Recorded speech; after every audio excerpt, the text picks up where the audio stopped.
We are live here on Plus One EXP's Roll for Content channel. My name is Tony Vicenda. I'm Chief Alchemist here at Plus One EXP, and we're a weird little brand that multi-classes in tabletop game design, beard and skincare alchemy, and the Bardic College of Content Creation. Our hope and desire is to help amazing designers find great players who love their game and help amazing players find great designers whose games they can love. We do that in a lot of different ways, but absolutely, hands down, my favorite one is by sitting down with those designers and playing those games with them. Today, we are going to be playing Lowcountry Crawl using our house OSR system. Down we go. Lowcountry Crawl is kind of a Southern Gothic RPG scene that's great for old school systems. But I'm going to let the lead writer who is joining us today, Steven, tell you a little bit more about Lowcountry Crawl. Steven, why don't you tell people who you are, what you do, and a little bit about Lowcountry Crawl? Yeah, thanks, Tony. I'm Steven Bramlett. I'm a storyteller. I love to tell stories. I also love to tell stories about like the history of the African American struggle and even sort of just the tiered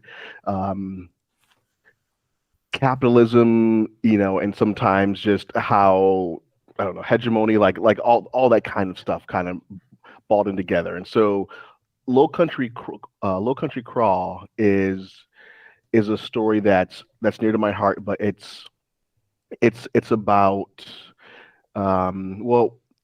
you can play it any way you want. We made a world for it, but we took two characters, one being a pirate, Stacy, and another one being a former slave freed woman, Bina, and they are essentially freedom fighters, and we thought that this cool theme of like how pirates early on were freedom fighters, and just Bina represents the slave struggle, class struggle, and so we thought that would be great to put in a fantasy, in a colonial fantasy scenario. Awesome. And so it's got kind of these Southern Gothic themes. It's for, Mm-hmm. I think the description is D&D-ish games. Old school style games, modern games that use six classic stats. Rolling a D20 or anything that's easy to translate those things from. This is a great setting from that explores a lot of really cool scenes. You actually have kind of a little piece here that you wrote at the beginning that we were sharing kind of with everybody beforehand when we were talking about some of the different pieces. Mm-hmm. If you have it nearby, you can read it or talk about it. Otherwise, I'd love to read it because I just think it's. Please read it, and maybe I'll add a couple. Yeah. So, so this is your kind of forward for the setting. But Lowcountry Crawl is fantasy steeped in history. It requires users to grapple with macabre subjects. We encourage users to engage with them as much as the group is comfortable. Why explore a setting with oppression in a genre that is often about quirky mystical escapism? Why bring in slavery, one of the most unsettling realities, so that we might overcome, learn, and be empowered and laughed? I've said in meetings where leaders long for a fictional 1960s Leave It to Beaver neighborhood when the world was simple and Christian, which is in quotation marks.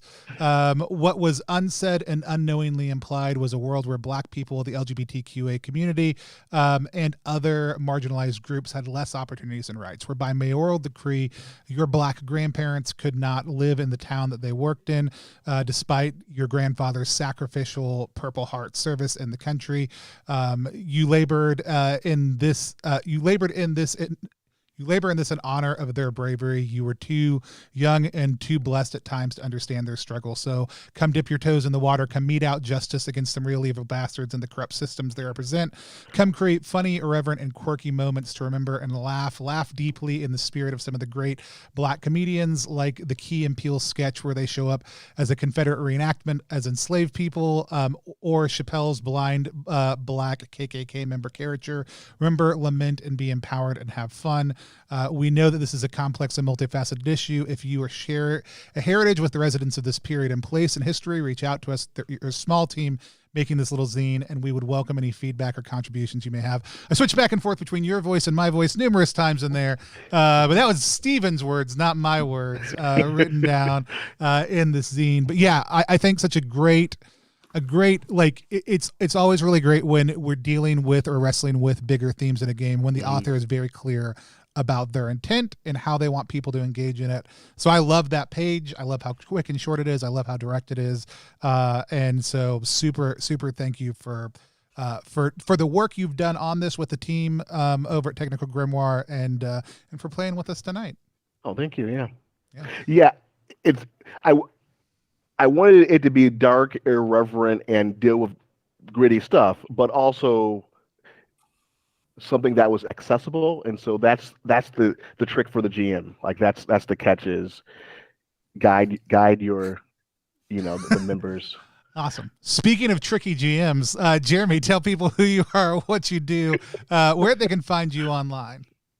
Hi, everyone. I'll be your GM this evening. My name is Jeremy Gage. You can find me at JeremyGage5 over on Twitter, or you can listen to the Draw Your Dice podcast, which I host interviewing many indie game designers about their principles, philosophies, and best practices, so you too can create your next game. And you can find that at Draw Your Dice Pod on Twitter as well.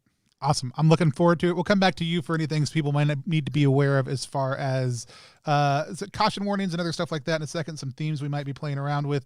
But let's meet Kegan first. Kegan, tell people, Kegan Executioner right now, tell people who you are, what you do, where they can find you online. Yeah, I'm Kegan. You can find me online at keganexe.com. I'm an indie game designer and shitpost connoisseur. And I have a much shorter intro than everyone else. Back to Jeremy, or Tony. Back to you, Chip. We always use a couple of safety tools here on the stream. Jeremy will give us some caution warnings, just things to give you a heads up about some of the themes we're going to dive into, that we've already talked about some of those. We also use lines, veils, and the X card, unless the system we're playing in has another set of safety tools that it includes. Lines are things that happen in the world of our game but don't necessarily happen in our game. Veils are things that that may happen in the game, but we handle them in a specific way, or we flash forward past them. We're just kind of aware as we're coming up on them that there's sensitive topics for people. The X card's the ability for anyone at any time to say, X, stop. I have an issue with that. I'm confused by what's happening, or just seeking clarity or naming that there's an issue within the game. Once we identify what the issue is, no explanation is necessary. We just move forward in a different direction or with greater clarity. With that said, we always want to look at lines and veils in advance. So we have you always have a line against sexual violence here on the channel. But are there any other lines or veils that anyone wants to add? Nope, I'm all good. I'm set as well. Awesome. Jeremy, do you want to add anything or give anybody a heads up on how you're going to horribly maim us over the course of the next couple hours? Yeah, so personal lines I don't engage in when I GM are things like racism, fantasy racism, and self-harm due to mind control things, like where a player doesn't have a choice in like what's happening to them when they lose agency.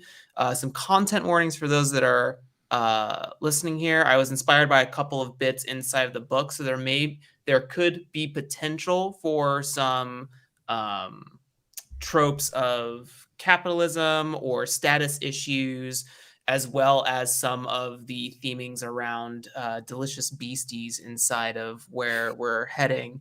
Could have some like eldritch body horror sort of style stuff. So those are some things I want to plant in advance for everybody. Awesome. I just realized I can't access my character sheet and keep the screen up at the same time, so I just fixed that problem. So yeah,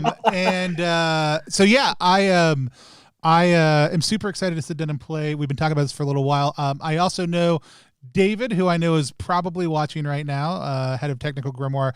You mentioned wanting to do some giveaways, I think.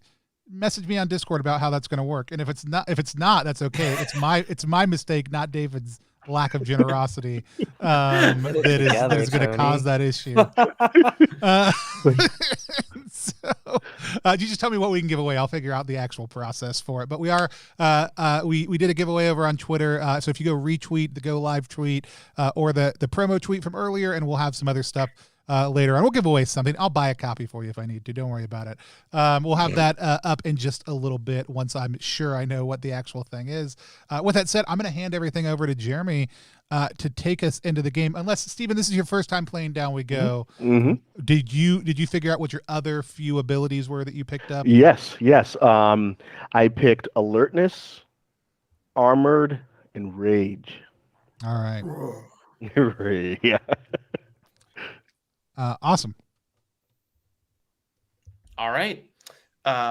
First, I would like to begin with character intros. So, Steven, would you kick us off, and I'll kick the can around for you when you're done explaining. But would you introduce us to your character this evening? Yes. My character's name is Filane. I am an ex-pirate. Um, I am a freedman. I am African American, and I am a freedom fighter um, that is a little cloak and dagger. So um, don't mind brawling. So. Sure. Kegan, who is your character? Oh, I'm sorry, real quick. Steven, any particular pronouns for Filane? Just he and him. Sure. Kegan. Sick. I'll be playing Claudette Elizabeth Adams tonight. She is a fisher as her main job. That's all I've written about her. Great, perfect. And she uses she, her pronouns. Thank you. And Tony, who are you playing this evening? I'm playing Tiger Jellyfish Boudreaux. Tiger is if the WWE existed in the 1900s, Tiger would be trying to work his way to the top of the ranks, or at least into the ranks. When Tiger was a young lad, he just thought, what is the most ferocious, the most deadly, the most dangerous animal there is, and from that moment in time, decided to go by the moniker the Jellyfish whenever possible, because that was the most ferocious animal that young Tiger could think of. Amazing, great, I love it. So, how we start as the sun sets in a haze of purples and pinks across a green/gray sort of sea, overcast coming. The three of you are in a rather medium-sized fishing boat, getting ready to sail across to your an offered opportunity from Filane, one of your old crewmates from maybe some days long yore, Kuman Hawkins, who will be showing up with the sponsor for this. We'll call it a delve. You are going to be heading across onto a solo island, one that's been revealed by the low tide. So you can see the dangerous, Puffle Mud. Is that what it is? Pluff Mud. Pluff Mud. Pluff Mud. Thank you. The dangerous Pluff Mud that's sort of exposed on the shoreline as the tide recedes from the shore banks. You can see like a gentle mist starting to form from the rapid cooling of the air as the hotter sun disappears across the horizon. And you're just kind of like on this natural dock currently, kind of like just bowing in the water. So I would like to give you three the opportunity to sort of chit chat for a second. Some things you know at the front is that in addition to you three, you will be going to an area that already has a construction crew on it, and you are going to be joined by three others. Kuman, who is your old friend, Annalise Brown, who is Claudette's sister, and the sponsor, who will be showing up this evening. But you're welcome to talk amongst yourselves for a little bit. It's that moment where I just realized I used an accent a moment ago and don't remember what shape my mouth was in when I used it. Oh no. So I like Kuman, but I don't trust him, so we have to be careful. Good to know. It's good to know. You healed up since the last time you ran into Kuman? Yeah. It's hard because he cut me in the back and I can't really get to it, but it's almost ready. I feel I can feel the scar tissue. So should I ask? I don't know. He said it was an accident, but it's a long cut. So we made up. You know me, Jellyfish. I want to believe the best in my friends and in pirates in particular. Don't know why all the pirates, but any pirate I just instantly trust. So that's who I am. It's the way you are, and it's one of the reasons we love you. Thanks. Yeah. So apparently there's construction crews here too, and they know pirates, and I want to trust them. But if you guys get a sneaking suspicion, I'll trust you instead. I don't trust anyone that don't wear a hat. Oh man. Okay. Why I trust a pirate? As you sort of finish telling that that story, excuse me, Fulane. Now, when I tell that version of the story, I have it more that Fulane fell on my blade. And you can see kind of like coming over this dune, heading to this natural dock. You see Kumin sort of has a heavy set beard, very unkempt and like dry and scraggly. Is wearing like a straw hat, has sort of like an eye patch over one eye, and walks with kind of a gimp. Excuse me, limp. Jesus. This is what happens when my brain works too fast. Sort of hobbles over the dune. Now, I promise I did not mean in any way, shape, or form to cut you, but I think that in the fray of battle, it was just one of those instances of, friendly fire. You know what I mean? I didn't mean to stab you. I'm sorry about that. Well, I like you, so bygones, bygones. You know what we always call your version of the story? Putting a little cumin on it, if you know what I mean. That's not the first time I've heard that, so thank you. And as that sort of like conjecture starts to happen, and maybe there's a sort of like weird greeting between Fulane and Kumin, like at a close-up distance. Annalise comes over the hill as well, followed closely behind a rather luxurious and dapper gentleman who is not wearing a hat. Don't trust him. Deep red head with like a bushy mustache and piercing blue eyes, sort of as the sun disappears across, has a very like hooked nose, and is all covered from the neck down. Gloves, shiny shoes, the whole kit and caboodle. And Annalise comes over to you. Claudette, do you and your sister have a good relationship? I think it's okay. Okay. I don't think it's always been great. I think it's getting better recently. What would be a standard greeting between the two of you? Would it be like just a hello? Would you like do a kiss thing? I think it's just a hello still. Okay. Cool.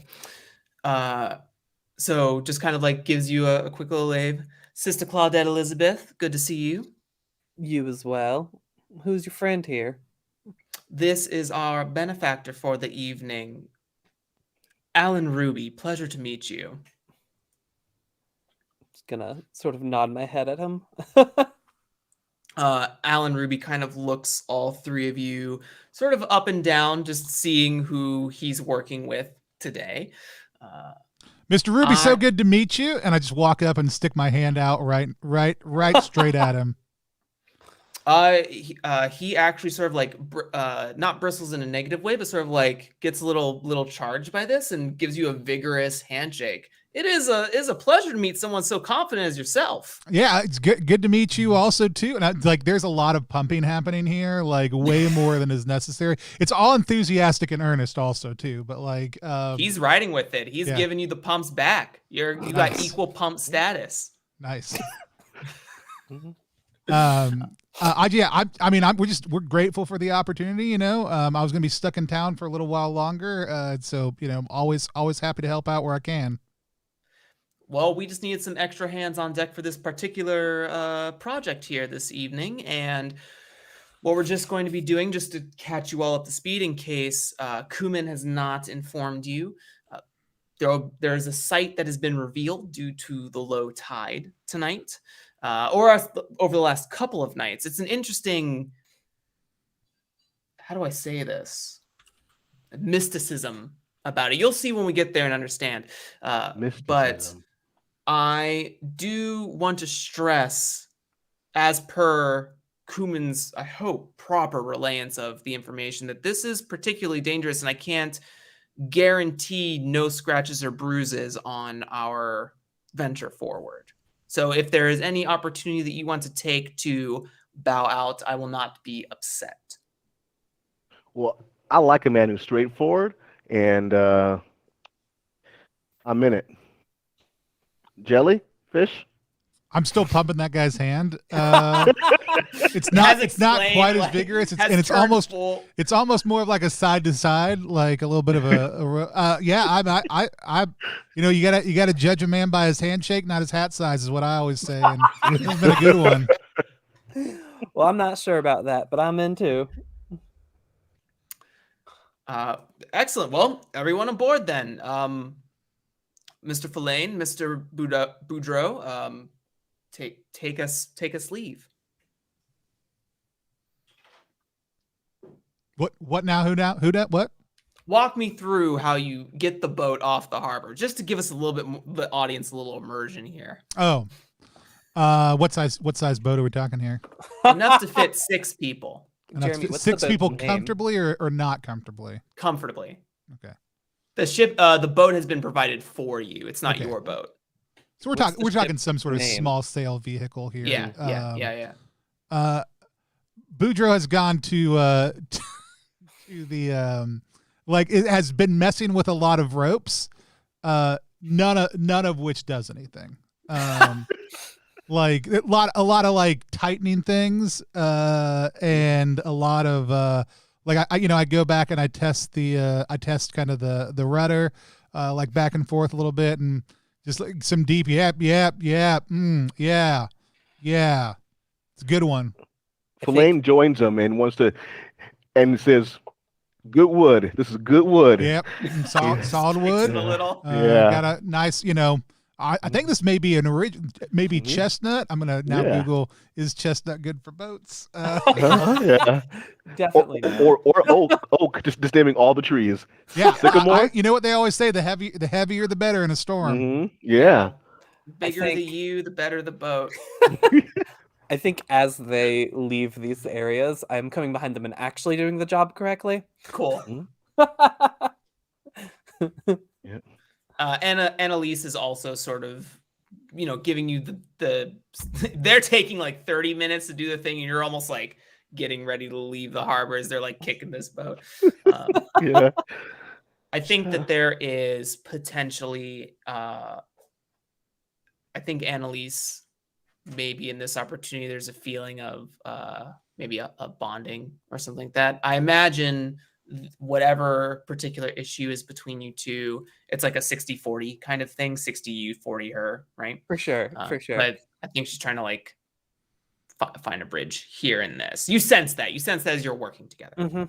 You know what they always say about chestnut, one of the most rot resistant woods that there is. I mean, not as, not quite at oak level, but either way, this boat's going to stay in good shape for a while. Strong chance it won't sink. Yep. Well, that's good, because I bought the boat. So shall we then? Yeah. And then like I actually I'm like, oh yeah, and I like go over and I untie the boat from the dock. Yeah. And I'm like, I mean that's an essential part of getting out on the water right there.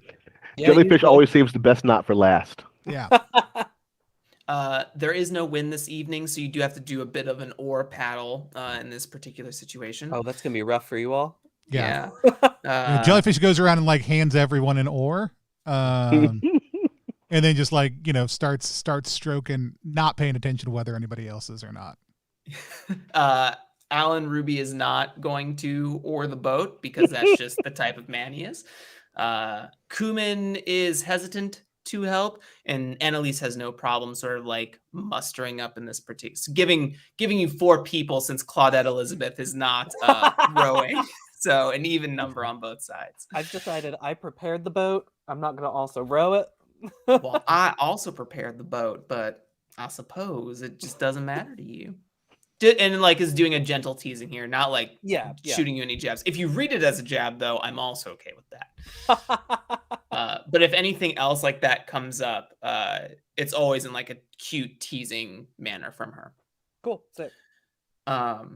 So you go against the choppy waves here. Is going to take us about 2 watches. So in Lowcountry Crawl, there is a time metric in a 6-segmented clock that's broken up into 4 hours, which all have different time frames on them. So it's going to take us 2 watches to get there. So I am. That is a lot of rowing. Yeah, it's a lot of. It's a far off sandbar. And we can't hit any tides or anything on the way to just. No, it's Oh, okay. super still for All right. whatever reason. It's, So that's I'm just gonna Carolina for you. I'm just gonna double check this real quick during the watch. Boo-doo-doo-doo. All right. I would like. Do you have dice in front of you, Fellaine? I do. Cool. Would you roll a d20 for me, please, as well Yep. as a d6? Oh no. 16 for the D20. Thank you. I'll have to.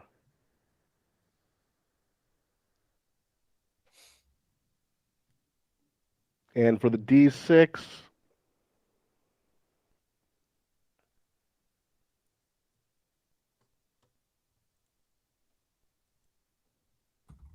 it is 3. 3. Thank you. Mhm. So,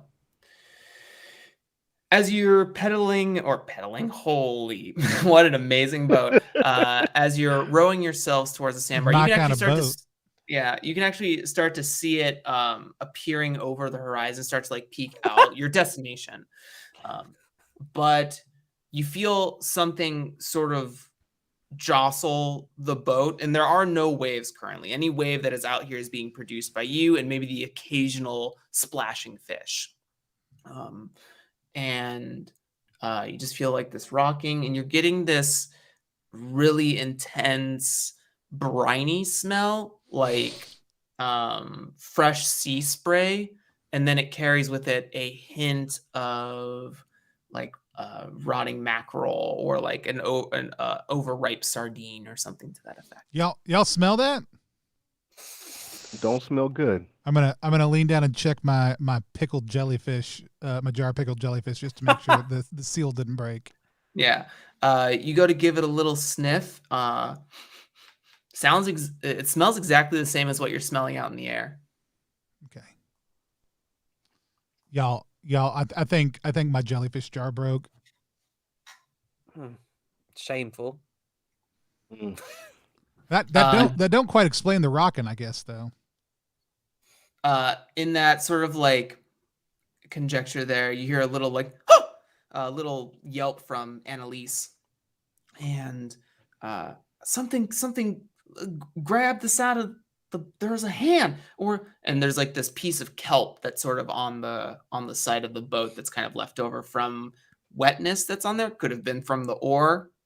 None of you saw anything. Oh, you probably just in the back sweep. I mean, your form's not bad. It's not great though. You might just pull a little seaweed up with you. It's fine. Yeah, No, that I looks like think kelp. she's right. There's something in the water. Kuman kind of like points out in front of the boat, and there's something like you see a fin that is probably arcs 2 feet worth, like over the water, and then sort of like dips, but you can still see something surface level sort of coming towards the boat. I mean, that's just a big fish. This You is where say they fish live. or a hand? Fins often look like hands. Just yeah. No need to put any cumin on this one. It's a big fish, but it's certainly not grabbing the boat. Yeah, I it have looks not maybe, a heard that before. swordfish? You see what looks like as the moon sort of like comes and breaks out of the clouds, directly in its path, a silhouette. You see like a humanoid, shoulders and a very wide head, sort of look. You can see this glossiness in the eyes, and then it just slowly like sinks under the water, like in that speed that it just sort of like bloop. There's something out there. Yeah, it's fish. Yeah, this is literally where they live, y'all. That was no goddamn fish. What are you talking about? It had a fin. That was a whole ass man. Now, sometimes our minds play trick on us during sunset and sunrise, and when the sun's out. And if you've just when been the sun's drinking, not if out. you've been drinking a lot. If you need, I'm going to give you 2 rounds to prepare for something. I love how we're just like We're Jeremy's just trying to be ignoring- as benevolent If as we possible. pretend I've it isn't done what I there. can to put you in this mode. I'm now going to mechanically tell you I you have don't- 2 I don't know. rounds.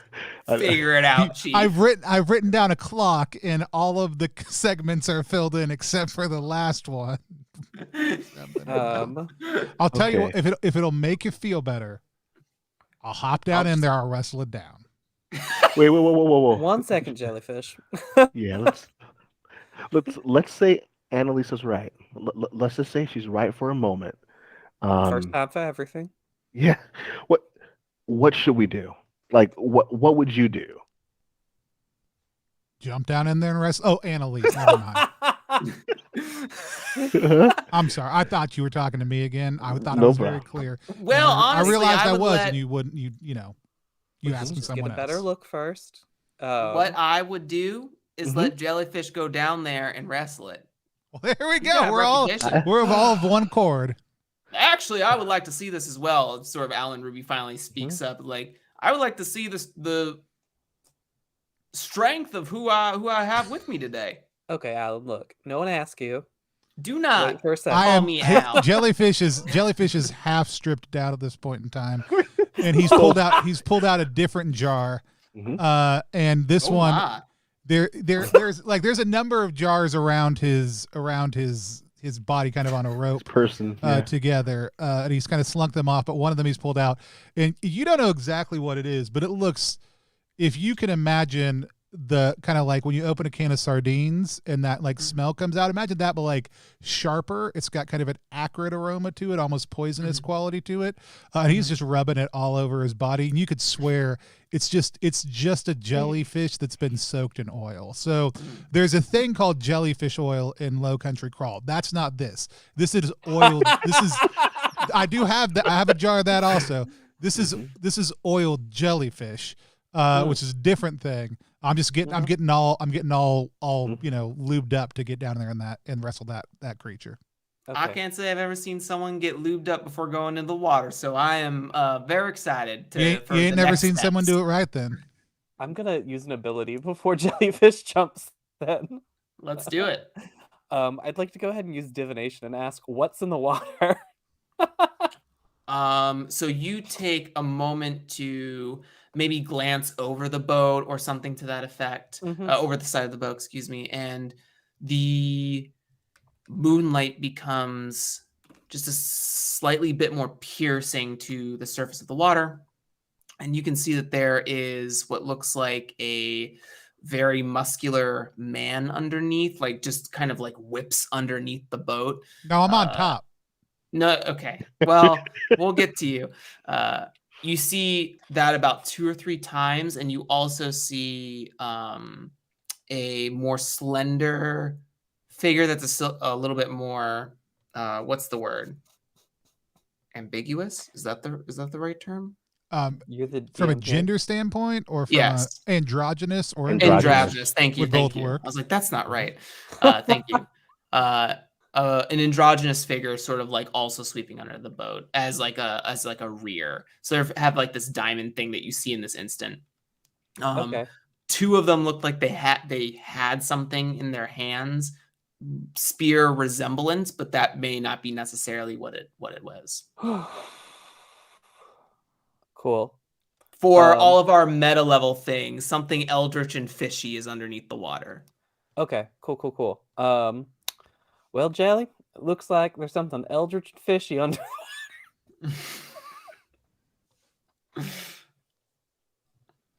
All right, well, get in there. Yeah, I'll dive. I got my rib knife between my teeth, and I'm hitting the waves. All right. It is like there's a lot of like stretching and preening, and then like cannonball. And I try to land right on this thing as it passes under. Sure. Okay. We'll come to you then in a second. Fellaine, is there any supportive ability that you would like to use in this moment? Or do you want to wait to see what happens? Okay, go ahead. I'm going to use If I use tactics, I'm going to use tactics. Okay. I'm- Read me what tactics does. Any adjacent friend gets 1+ to hit. Okay. So we'll do that preparatorily on, I assume, jellyfish. Yes. Cool. So jellyfish, so all of you just go through one round of preparation instead of the 2 allotted to you, so that's fine. And then I'm also taking off my shirt, and I'm not quite as anxious to get in yet, but I'm not gonna let a friend, fight by themselves too long. See, Yeah. it's not as long as he said it was. I told you, he just makes up more to that story than there was. And you would you do a bloodthirsty roll for me to cannonball dunk on top of these one of these things, jellyfish? Jellyfish. That is me. I should go retrieve my dice from my child at some point in time so I can roll actual physical dice. That is a nat 20 off the bat. Hell yeah! Hell yeah. That doesn't mean anything in this system, but It means everything to me. And your damage is... I actually will say it is not currently written in. I do believe nat 20s are going to give an ability recharge in the future. Sure. So they will Let's mean go a with thing that in now. the system. Okay, that's fine. I'm okay with he that. hasn't used any abilities. Okay. So Yeah. No more nat 20s. So you cannonball dive in. How much damage do you deal? It's your bloodthirsty, right? No, it's just a hit. it's just one. A hit, Oh, unless you're right, you're otherwise, right. unless a weapon or something else affects that. So I do a hit of damage. Perfect. You cannonball dive in, and you land right on top of one of these things, and you feel like a crunch underneath you, like you hit a wooden floor, and it kind of bowed underneath you. And this thing sort of like stops moving, and its scaly and slimy sort of hide like rubs up against your thighs. It sort of like buoys up to the surface. The rest of you on the boat see this thing kind of like come front up. It has this big open like catfish mouth, is gurgling like this black ichor out of it, and it's just sort of like bottomed up. The water will be clear enough for you to see like close to you. So there are 3 more of these things that sort of like do a quick semicircle around. I would like to call a sneaky roll here to avoid a spear that comes chucked from one of these larger, more muscular figures. For me? For jellyfish, yes, Okay. excuse me. I just, you hear me yelling, I got it. I got this Underwater? one. You can't, you're underwater still. Oh, I thought I thought my mouth had come up. That's going to No, be, not yet. it's going to be a 15 Just all your day. mouth. 15 all day. Very good.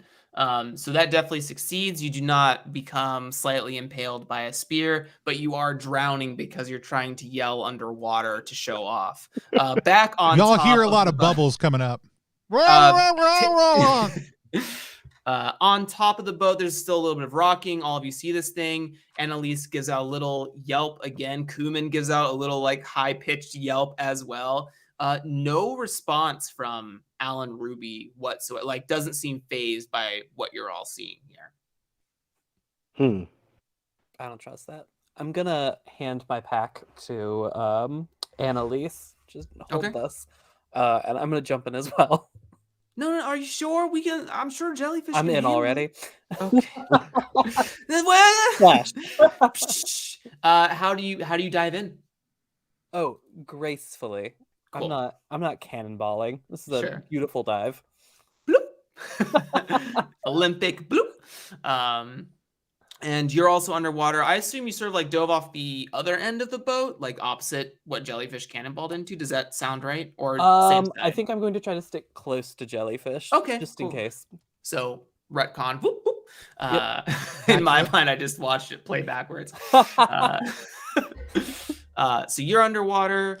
Jellyfish is underwater for like a second. After this next round, you'll probably have to like come up for air, jellyfish, but you don't need. It's happening so fast that I don't feel that necessary here.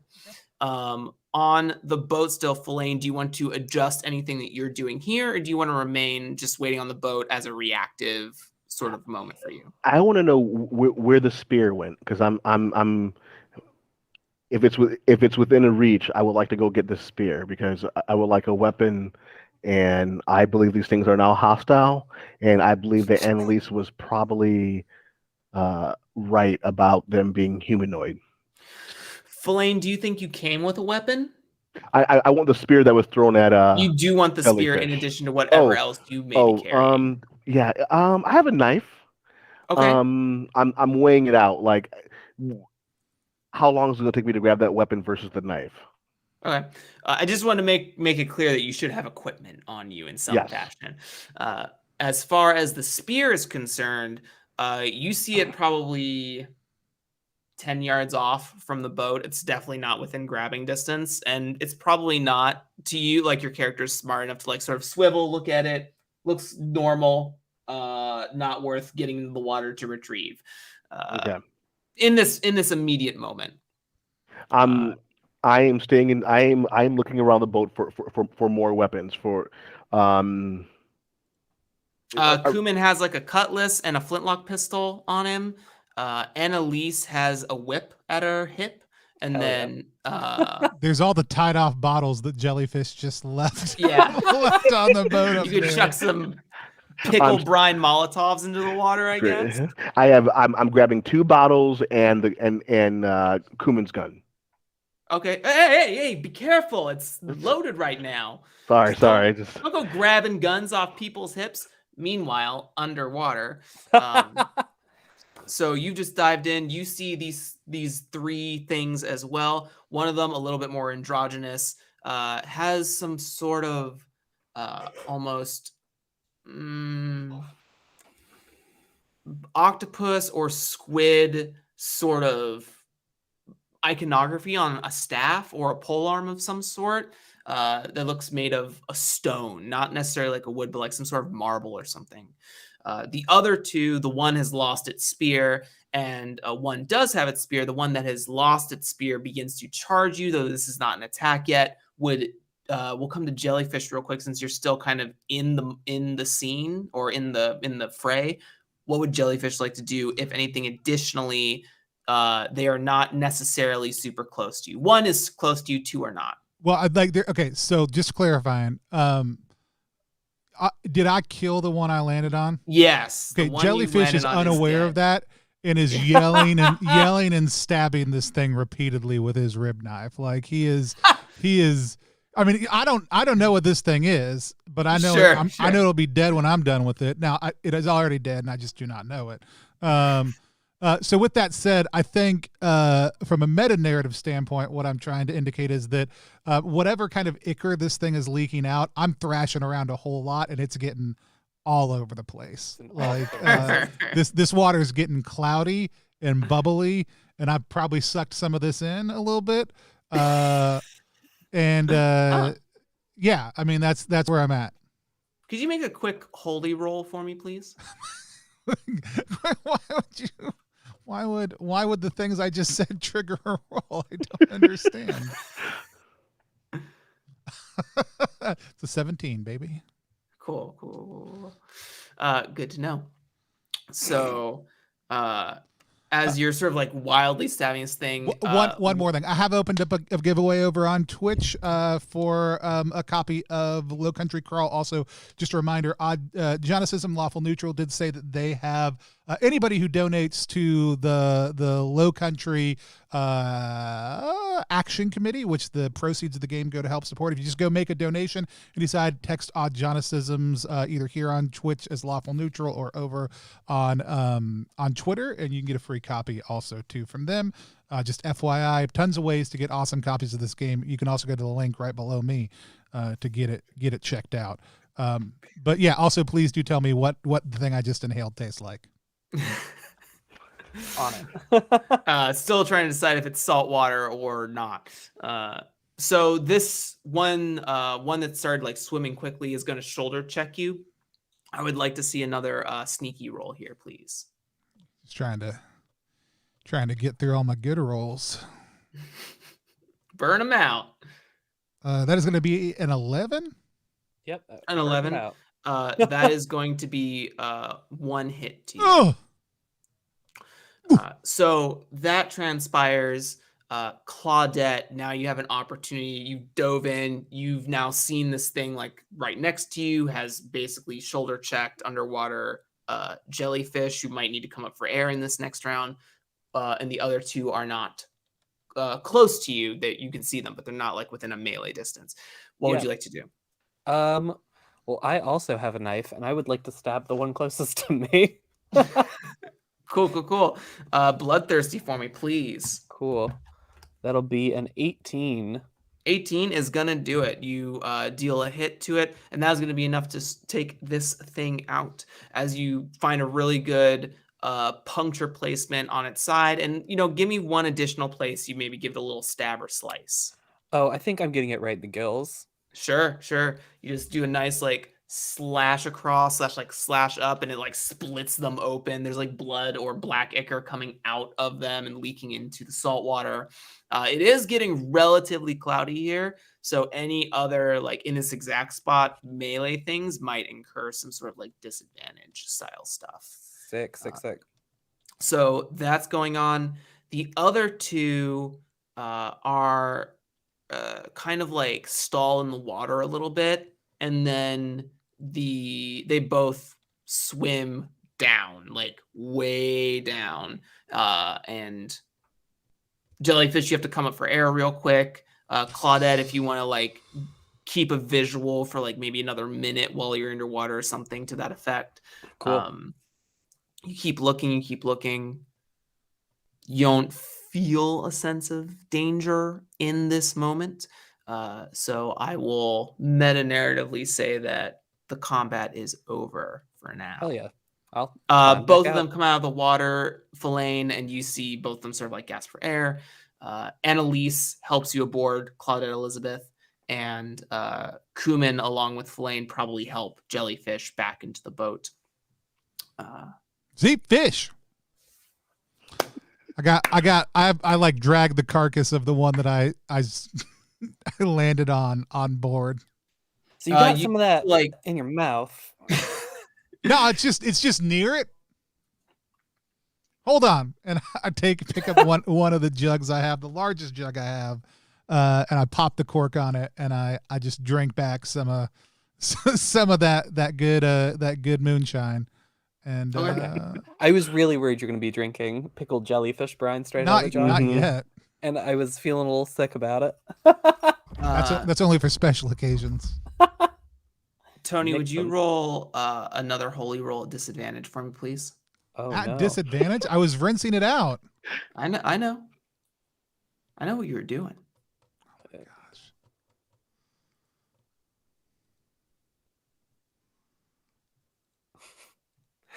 This is so tense. My lower roll was a 14. Oh damn! I was like, oh, that's a success. Sick. Cool. Thank you. And as you kind of like chuck that back, Annalise is sort of like getting almost maybe a little too doting for your liking, Claudette, in this particular moment. I don't know if you want to like kind of push her away or say something. No, I'm going to allow it this time. Okay. Kind of helps you get redressed and dried off. Filane, anything in this moment? Alan Ruby looks relatively impressed. I think that we're going to make it all the way to the bottom today, which is amazing. The bottom? You'll understand when we get there. Take your We could time. understand now if you'd tell us now. I think that I had already mentioned that this was going to be a delve of some sort. Though this is not my first time engaging in this structure, it is hard for me to explain with words what we're about to see. So not that I am trying to mystify the situation. You're gonna mystify it? Yes, I am going to indeed mystify it. What happened to your other guns for hire? They're still down there, I think. Oh. Well, we're better than that. I believe that. I've seen that. I've seen you fight. And as he begins to gesture to the thing you pull into the boat, it is becomes sort of like a translucent slime, and like it's half its form. And yeah. Oh, okay, cool. Here we go. What are these things? Have you seen them before, Mr. Ruby? No. So that's concerning. But you've seen them now. I've seen them now, Just one and good I stab in the respect your gills. ability to take care of them. Good. I think this one's mostly empty, and how I hate that wording. how person like versus how fish like is this thing in front of me? 73% fish, 27% man. Okay. Cool. That makes me not feel as horrible as I just gut it. I just run my knife down the length of this thing.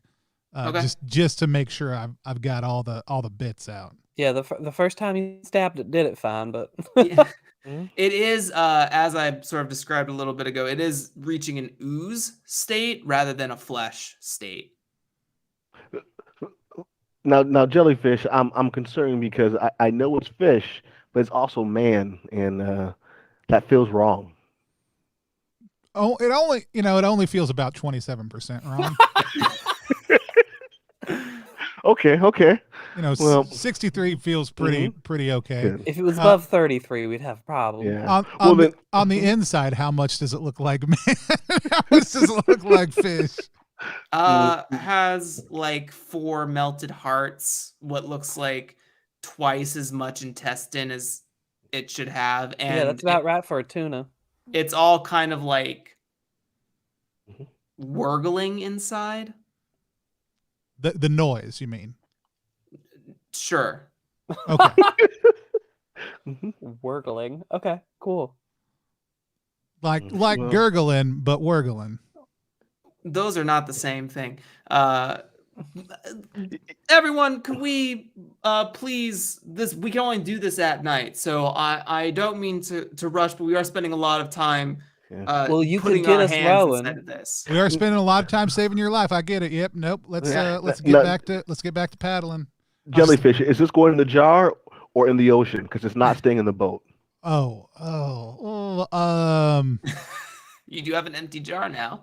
Hold on a second. And there was like half a jar of oil left, but it's fine. I pour out my oil jar Oh and no, he's gonna put this on him later. I'm gonna take one of them 4 hearts, and I'm just gonna put it inside the jar.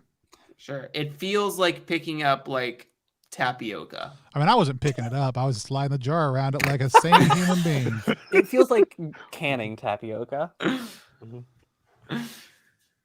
All right, perfect. What do you do with the rest of it? Do you leave it in the boat, or do you kind of like scoop it It's into going right overboard. water? Let's go. Or Let's go overboard. scooping it in the water. Jellyfish was hoping they were bluffing, and so he does not help push it over. But That's because you're helping. A Roll. tear comes down his eye. Less push it over and more now like taking bits of it and scooping the putty into the water.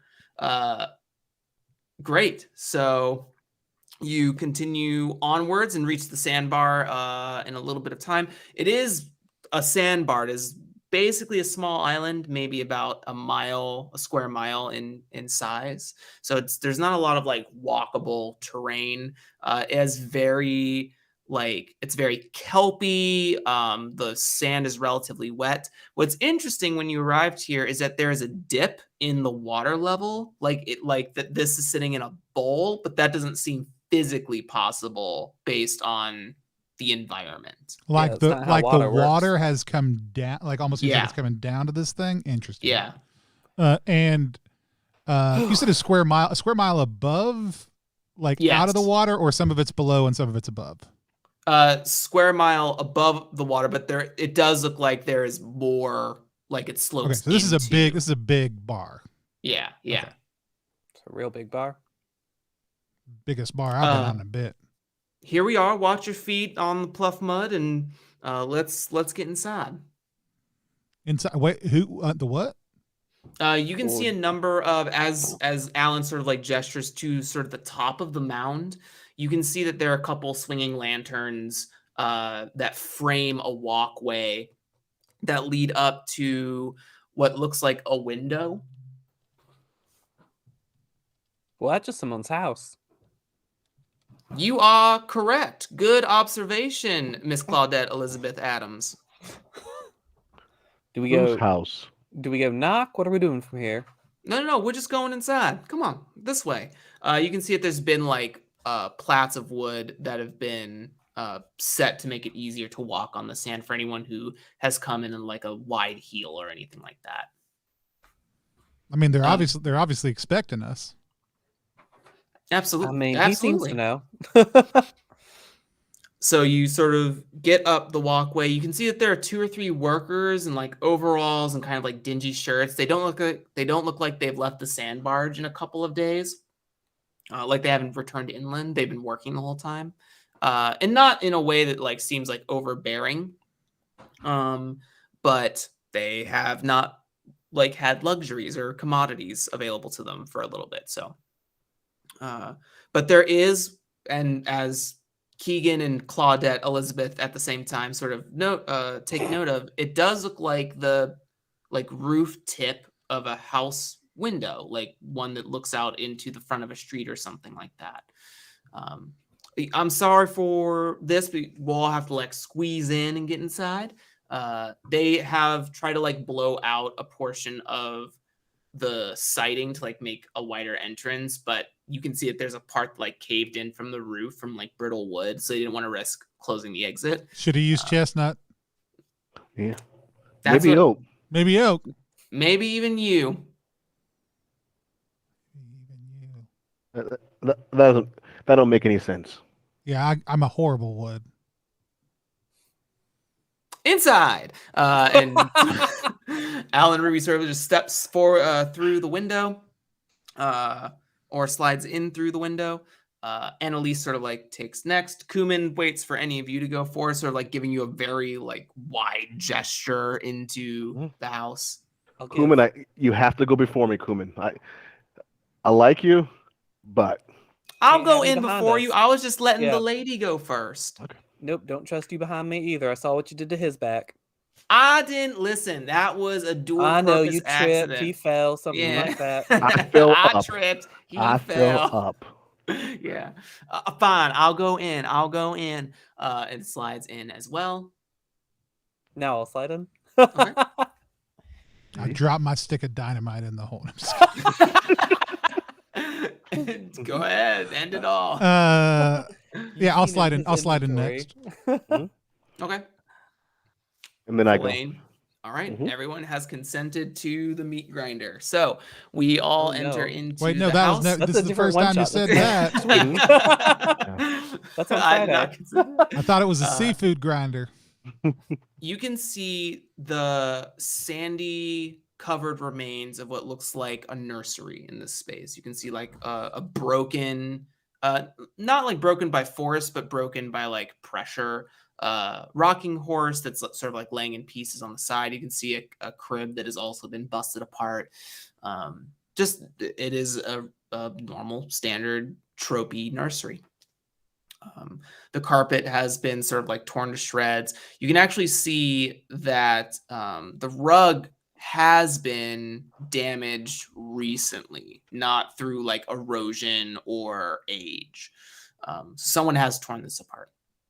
Well, I don't find it strange at all that there's a nursery on this weird cursed island. Nothing abnormal about a cursed Nope, nursery on a cursed this is just island. how sandbars are. Yep. It took us a couple of months to dig out this manor from the inside. So, but this is not what we're here to explore. If you'll follow me this way, we're on the 3rd floor. We have to go down. Down we So- go. Down we Alan- go. Down we go. Alan Ruby sort of like leads the charge as all of you sort of have to single file on one of those like catwalk banisters that lead down to the 2nd floor. There are quite a few more rooms up here on the 3rd floor, but in no way is Alan allowing you to like walk in that direction. Not because like trying to keep something secret, just there's no reason to go in those rooms per what you're here to do. If you want to explore, let me know. But I'm gonna peek my head in at least one room. Just, sure. we're walking You- too fast. Yeah, you you maybe like take a second and sort of like peel back a little bit. Annalise maybe like will pull you back towards the group after this moment. But you kind of like peek your head around. You can see what looks like a study of some sort. A lot of the books are waterlogged and destroyed from improper carrying. Again, everything is sandblasted and covered. There's a desk that's sort of like off kilter because one of the legs have snapped, and you can see that it's bowed inward. It's not like broken, but is definitely heavily warped. And a lot of, if at any point you touch like a column or the banister or like a railing, is definitely like soggy wood, is like totally swollen wood.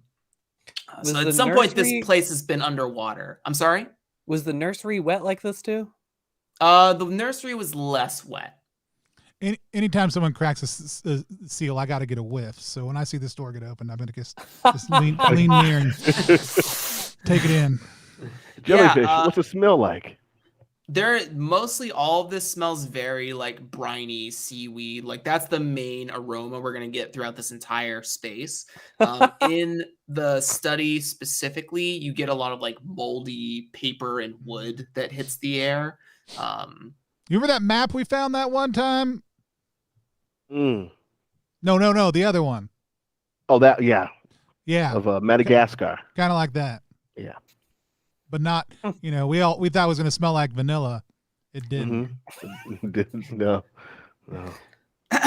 If you would follow me this way, please. Look, I just wanted a good book, but okay. As you head down the stairs, you hit the second floor. Second floor is a little bit more entertainment design. There's a lot of like it's like a space that looked like it was for lounging or entertainment or receiving guests. And then you head down to the first floor, which seems a little bit more utility. It does have like an entry foyer area, but mostly there's like kitchen. There's kind of like a woodwork station next to the kitchen as well. Not like any saw blades or anything to that nature, but mostly like whittling sort of materials. And you see there is like shattered glass all over the first floor, and it looks like it was attempted to be dug out, but something that might have been a greenhouse at one point, but they couldn't like remove sand with sand coming in or like water coming in. While you've been moving through these floors of the space, and this is a very like colonial / Victorian style home, like early 1900s style stuff. And a lot of the furniture also matches that time period as well. You can hear, you've seen a lot of construction workers. You've seen probably a dozen or so other people in here moving between rooms, carrying stuff out through the window, trying to make additional supports for rooms that look like they're about to cave in from the heaviness of the sand outside. But when you get to a door that is across from the foyer area, in a deep, deep hallway, and Mr. Ruby stops, and you see him like take an excited deep breath, like, oh, and turns back to all of you with like a big smile. I am excited if we can get past the second level today. It is that Mr. Kuman has recommended you in a manner that supports all of us. I think that there are interests of scholarly portent that I would be heavily interested down here below the island. And I'm not particularly interested in artifacts and trinkets. I believe that will be more the purview of Mr. Hawkins here. And Mr. Hawkins has agreed to split any artifacts that are found for all of you. So that will be your payment, along with a upfront expense that I am more than happy to pay should we find nothing. you will be compensated appropriately for your ventures this evening. Well, I mean, we made it to the 3rd level, so I guess, I mean, that was fun. Yeah, this was great. Let's get paid and get out. No. We've merely explored the manor.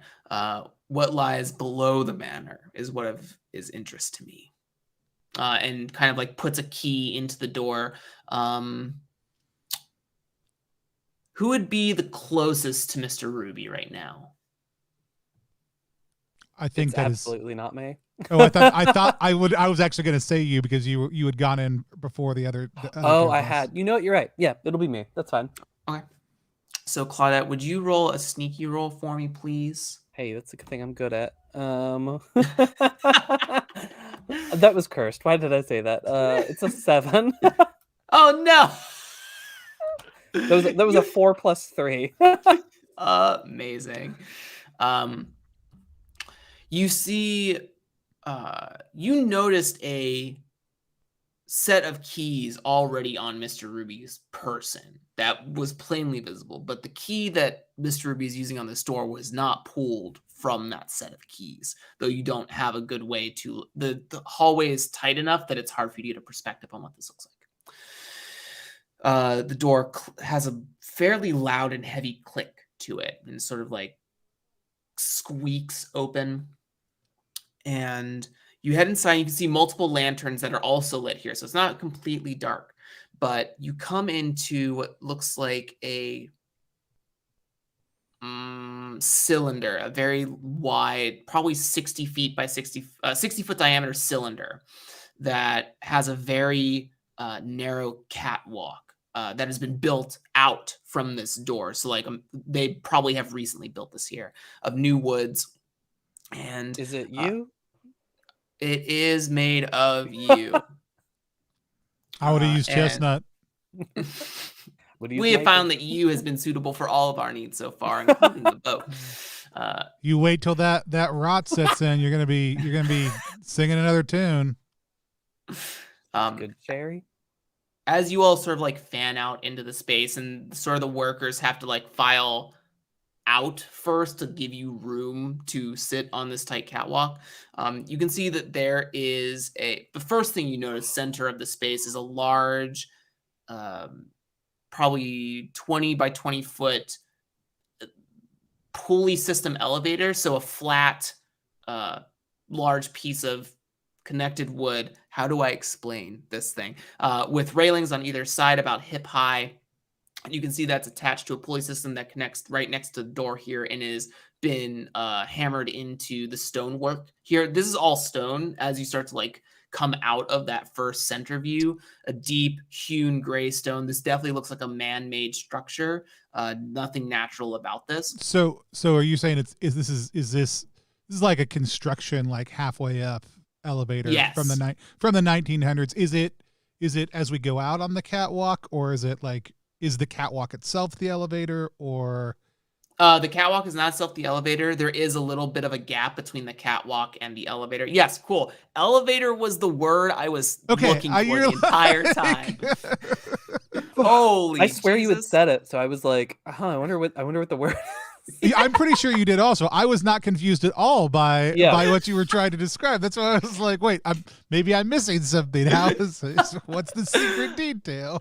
Yes. Well, you see, it's an elevator, but it's also an I think he said pulley as well. Yeah. It's an elevator, but it's in the 1900s, and it's fantasy also too. So it's mildly magical, and whatever anachronisms exist in this moment.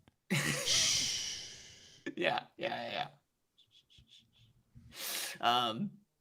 So that elevator is there, center of the space. You can see the doll hewn stone.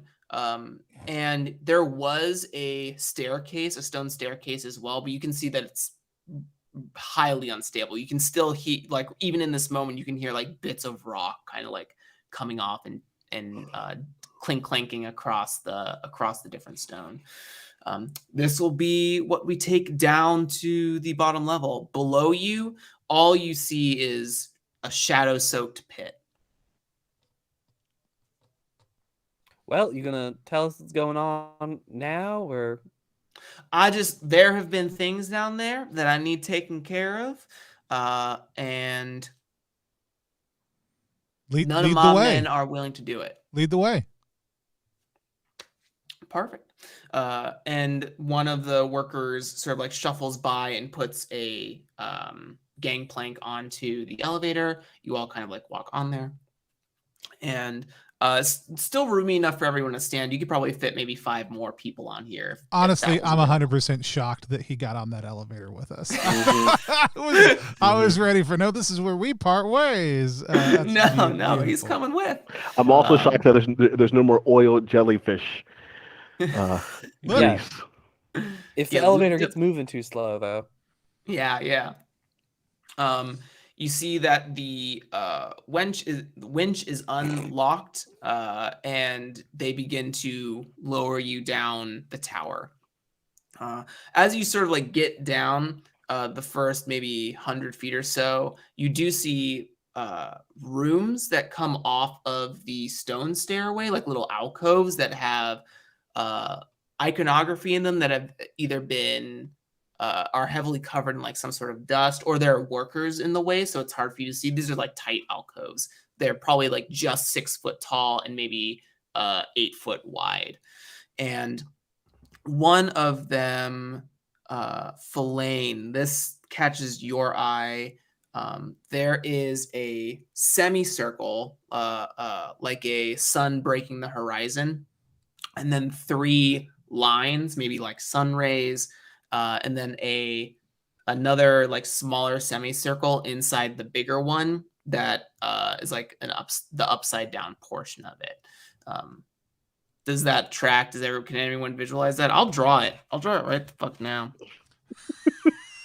I'm gonna see if my drawing I is wasn't close to your confused drawing. at all. Oh, here we go. Jeremy, you are sincerely doubting your ability to communicate details, and you were doing a great job. Yeah, it's literally exactly how you described my mind Great. picture. Perfect. Yeah. I just want to make sure we're all on the same. Your drawing I'm drawing is sweating. nicer, and so it's the hat. I track him completely. Cool, great. So you're saying it's an unimportant flavor detail you threw in for no reason whatsoever. That's correct. Thank you for noticing. I don't So, put non-important information. Yes, you see that. It just kind of like catches your eye for a moment. It's in the moment like one of the workers steps aside or something like that. Okay. Huh. Can I ask? I want to ask Mr. Ruby. Mr. Ruby. Yes. Did the workers draw these, or have these drawings been here? They've been here. They were here when we arrived. We believe them to be a part of some sort of cult existence that was here at one time. Hence why I'm interested. I do occult studies, and so that's why I'm particularly interested in this finding here today. Can I use an ability real fast? Yeah. I have contacts. Okay. So I can have heard a rumor about this cult or this symbol or something. Okay. Yeah. I'm sorry, do you have to make a roll? Nope, that's an ability. Ability. Cool. Yes. You want to know about the cult? I think that Annalise, like, sort of like, you get to a corner of the elevator, and what might have been like, would this be like a library thing in your past that you might have heard this from, or like what do you envision your connection being? Yeah, I envision this is, I was like on a fishing boat. Someone told me a story about it or something. Okay, cool. Yeah, I think Annalise sort of pulls you aside after Filane starts to get into that conversation with Mr. Ruby. Do you remember what that older gentleman said a couple weeks ago on the barge about something gold flecked that looked like that? Do you remember that? Yeah, I do.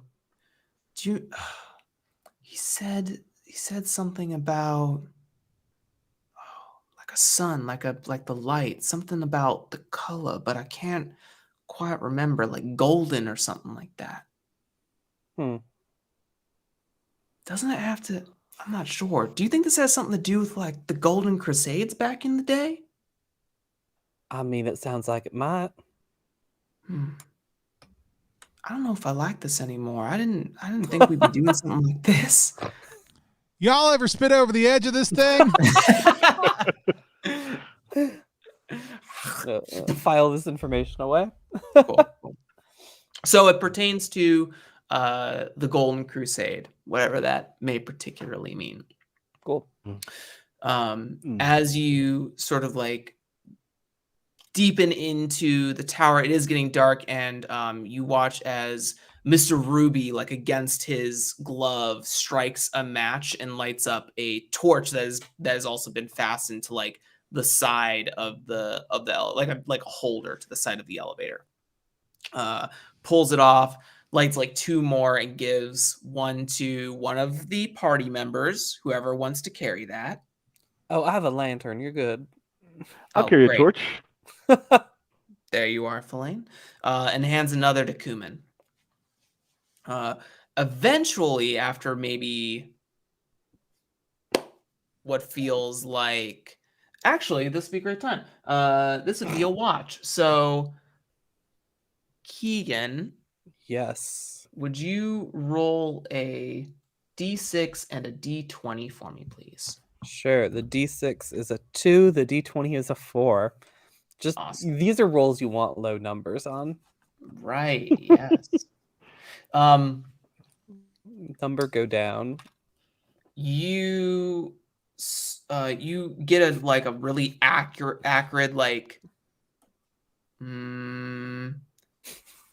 Honestly, like shit. You smell shit. Yeah. Let's Okay. just be frank about that. You smell feces. I've smelled in the that air. before. Yeah, you smelled that before. And you hear like this chittering or chirping coming from like the edges of the tower. Y'all, I'm sorry. I did not think it would be that bad. Jelly, I told you cannot keep eating that jellyfish. It is fucking oil. Oof. Look, Jellyfish you and moonshine. are what you eat, and I am jellyfish. One sec. Is that sound you too? No, mine was silent. Hire me for your Foley work, that. anyone.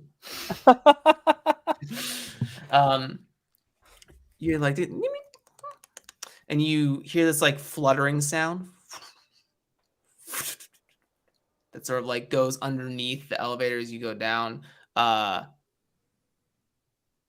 Jellyfish, you feel something on your back, like maybe about the size of a loaf of bread. It's happening. Do you see where Kuman is? No. I'm becoming a I'm over here. I'm becoming a jellyfish right now. Look, and I point at my back. Becoming if Jellyfish turns around to show everyone else, there is like a relatively large bat on the back of Jellyfish's back. Lol, person. It feels more fluttery than I ever thought it would. But bats don't famously carry rabies, so I'm probably fine to just pick this up, right? You know what? Go for it, dude. I love how we're just like Jimmy didn't need to prep save rolls. We're just gonna give him like, oh yeah. It's rabies. I'll drink a little bit of this. Yeah, I'm just gonna if we're very quiet, and try to just peel it off his back. It gently comes off into your hands. Oh, great! It's a pet now. Yeah. It actually it doesn't seem like it has like a good ability to fly. Actually, like it's sort of looks newborn in a way. Something wrong with that bat? No, it's just a baby. I mean, oh, no. Fellaine, would you make a sneaky roll for me, please? I could put it in the bag with Trapper, but I don't know if he'd like it. 8. Fellaine gets whipped into the air by a bat that is 8 times the size of the one you just peeled off of Jellyfish's back. I get you. It was a tiding of things to come. Yeah, Jeremy is very good at telegraphing. And we just completely ignore it? Oh, no, I knew that was going to be bad. And so you get yanked off, you're not getting dropped at this particular moment. But you are in the air. And as this one comes swooping out and then disappearing back, like, oh wait, you're carrying the torch. So you see this torch just go off. And as the torch goes off, the wall is wallpapered in giant bats. There are maybe 24 around you right now. Giant ones. That's a lot. Giant ones. And they all start to like, and then just sort of like go under the elevator, above the elevator. You can feel it rocking as one like bumps into it. Some of them are hitting the pulley system ropes. Oh, this is new. I'm sorry. I was not aware that we could die on the elevator. I don't know what to do here, so I will leave it up to your expertise as Mr. Ruby hangs on to the railing. Well, Filane's dead. Go ahead and douse those lights and let's just try to ride it out. No, I think they are afraid of sound, so if we're just very loud. Filane, since you are the one in the most danger, you're welcome to act first as you're yanked away. As we just sit down here and yell. Torch is gone. I am reaching for my knife. I am just stabbing. I am stabbing everywhere. I hate bats. I hate snakes. I hate them all. Heard. Then would you make a bloodthirsty roll for me or use an ability? Oop. I'm gonna do a rage. I'm enraged. And what does that do? 2 attacks, but the closest enemy gets to attack me once.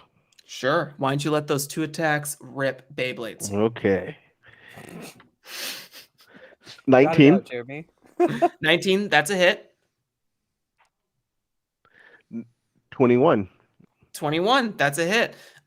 So you stab it enough times that it begins to like flutter and drop. It doesn't have an opportunity to attack you back because you've killed it.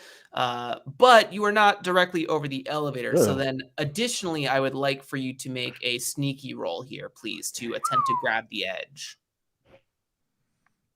That's an easy catch at 14. least.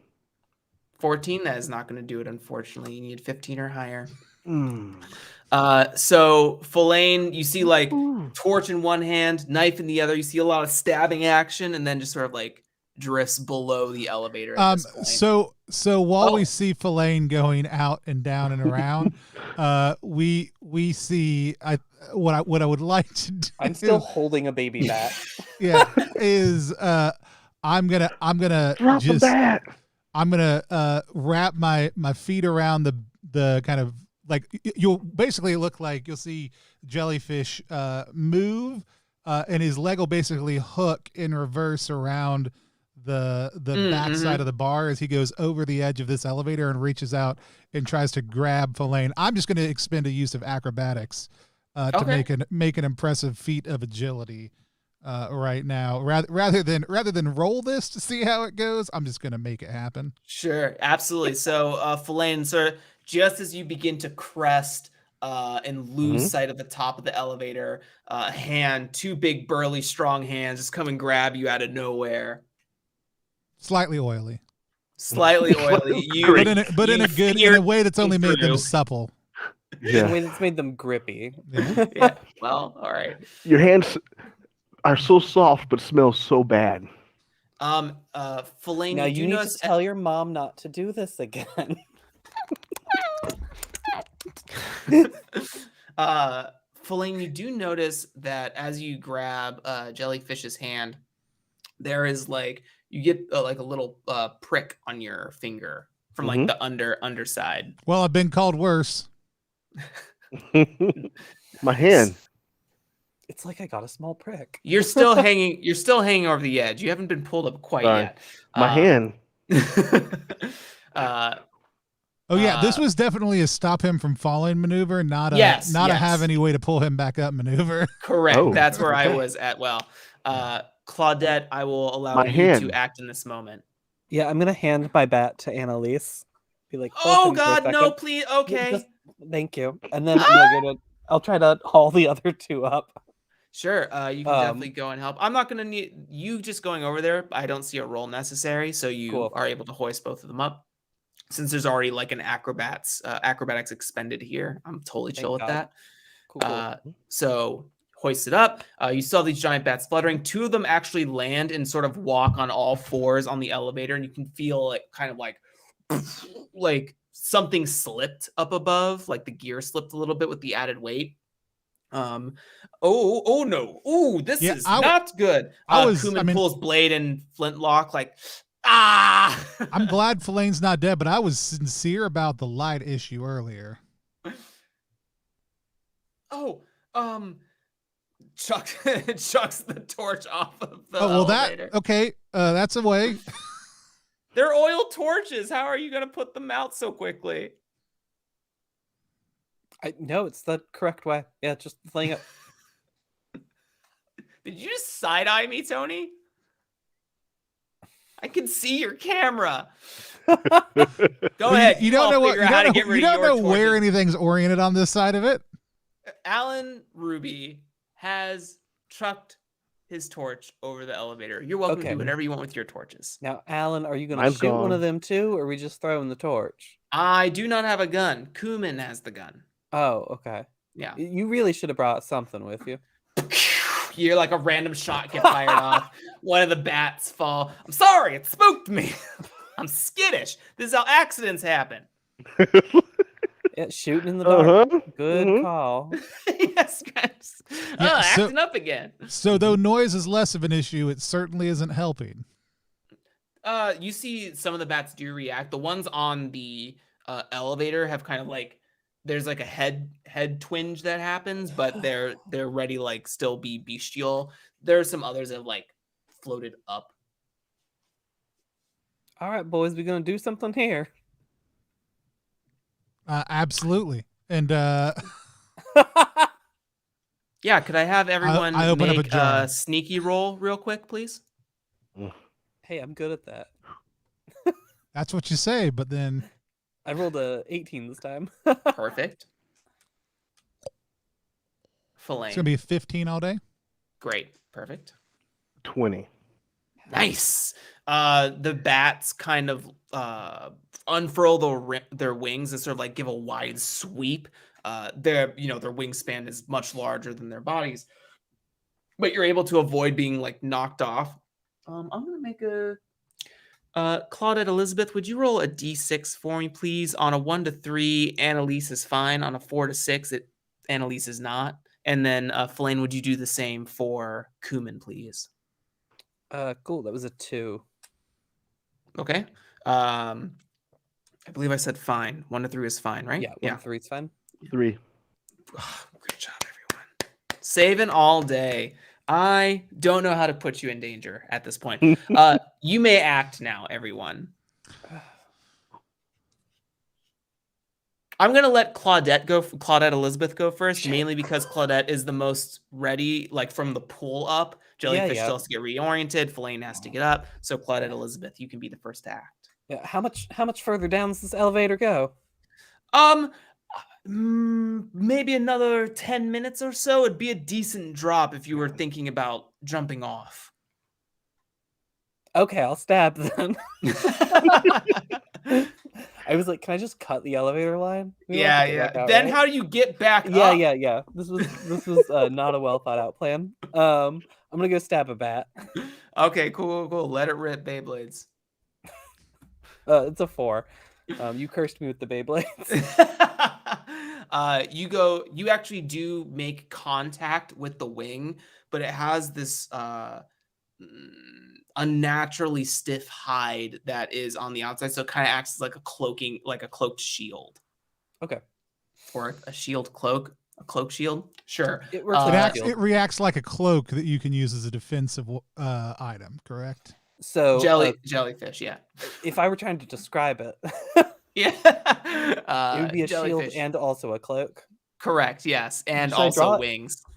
Yes, please draw it. Yes, actually, please draw it. Then show the fans at home. Jellyfish, you may take the next action here. I pull my knife up, and I kind of slide across the ground a little bit, and then I leap up and I try to stab this thing right underneath its throat.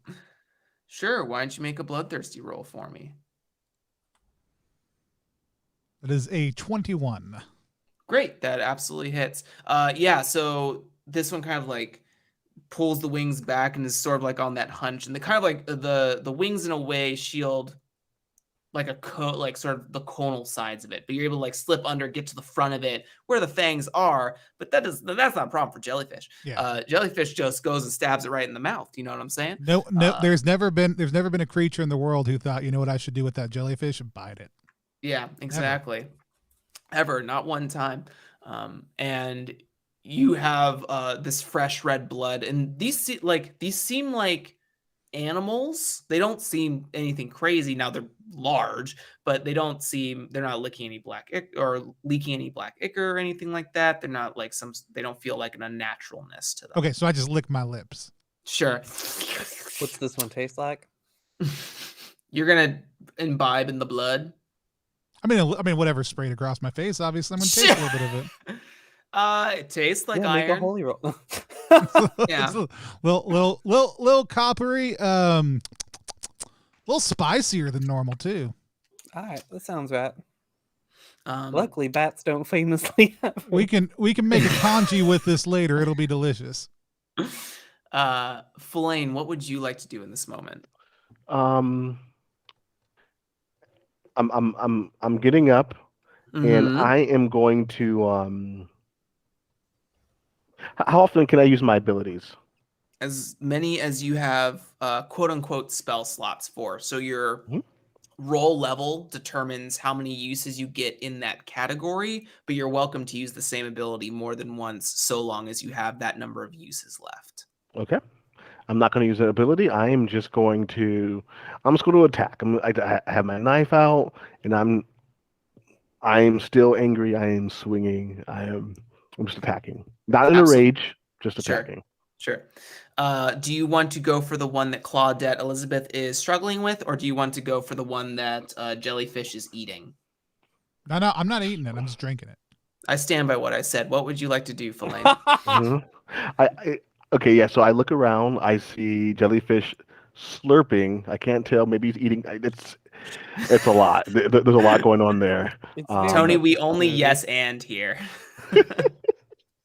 I'm gonna go for the one Claudette's attacking. Sure. Go ahead and make me a bloodthirsty roll, please. Here we go. 17 plus 2, 19. Awesome. So Claudette, you sort of like can't find purchase in the wing. I think in like a tag team moment, Flane, you sort of like come up and cut towards what you would call the arm, right? Like the ending piece of the wing. Mhm. And you kind of like chop a blade into that, pulling the wing back. And Claudette, you maybe like you like swivel in and give a quick stab to the side or hindquarters of this particular creature, giving it one hit. So they have one hit each.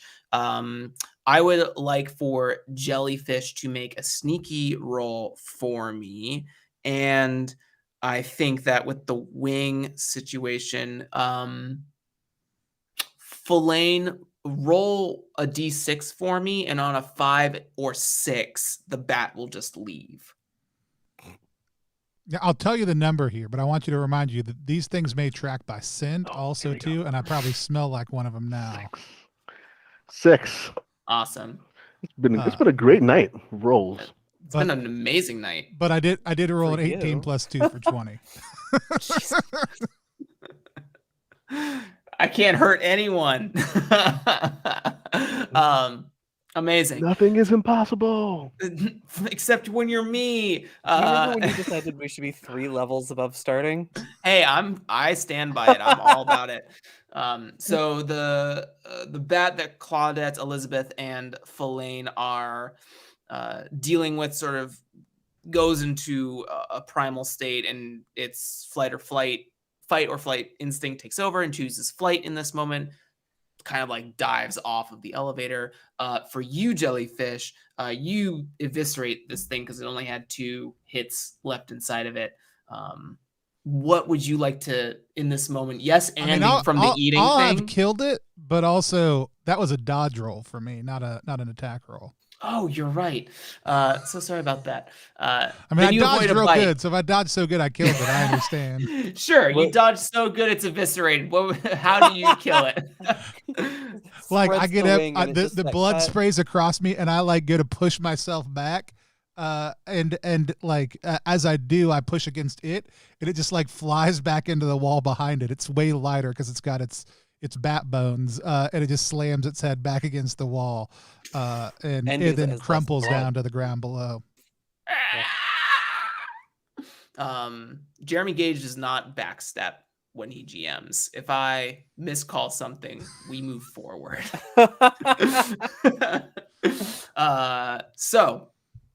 With that, those two larger bats are dispatched.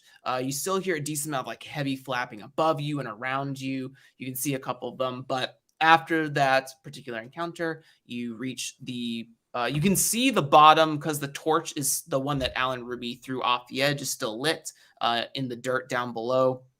So you can see that the floor is coming, and the bats are starting to like leave you alone because you're reaching the floor, and that's not like their space right now. So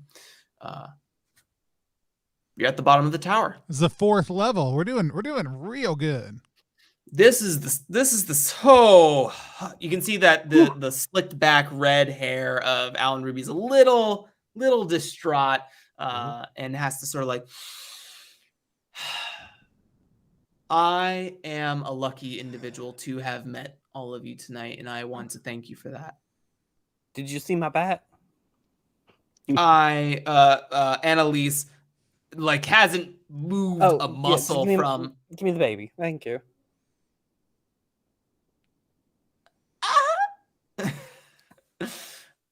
You have the little Mhm. it's trying to look for milk on you. None to be found. it's like clawing at pieces of you, and like I think at one point it does like rip a little bit of your clothing, like trying to like put talons into you. Oh, you know what? I have a can of pickled pig's feet on me. Cool. We're gonna find out if he likes them. Okay. People say my cans are gross.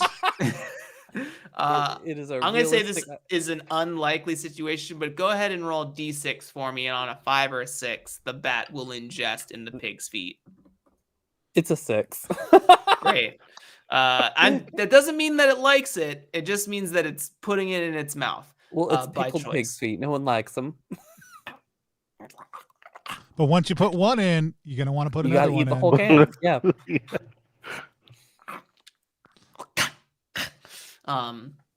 So Mr. Ruby sort of like climbs over the hip height banister into the dirt.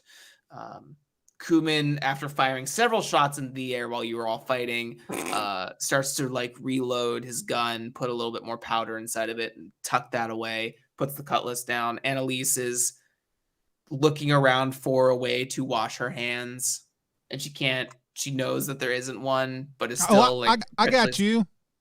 No, I'm okay. Thank you for the hospitality, but I'm fine. Are you sure this stuff will kill anything?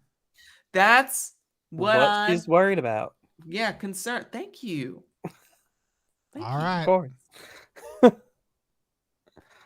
I don't want to touch. And I take a swig. right I take a swig of my moonshine jug again. Sure. Would you make a holy roll for me, please? At disadvantage. I don't see how this could possibly still be going. Tony, you gotta stop forcing rolls. My lowest one is an 11. Okay, cool. Thank you.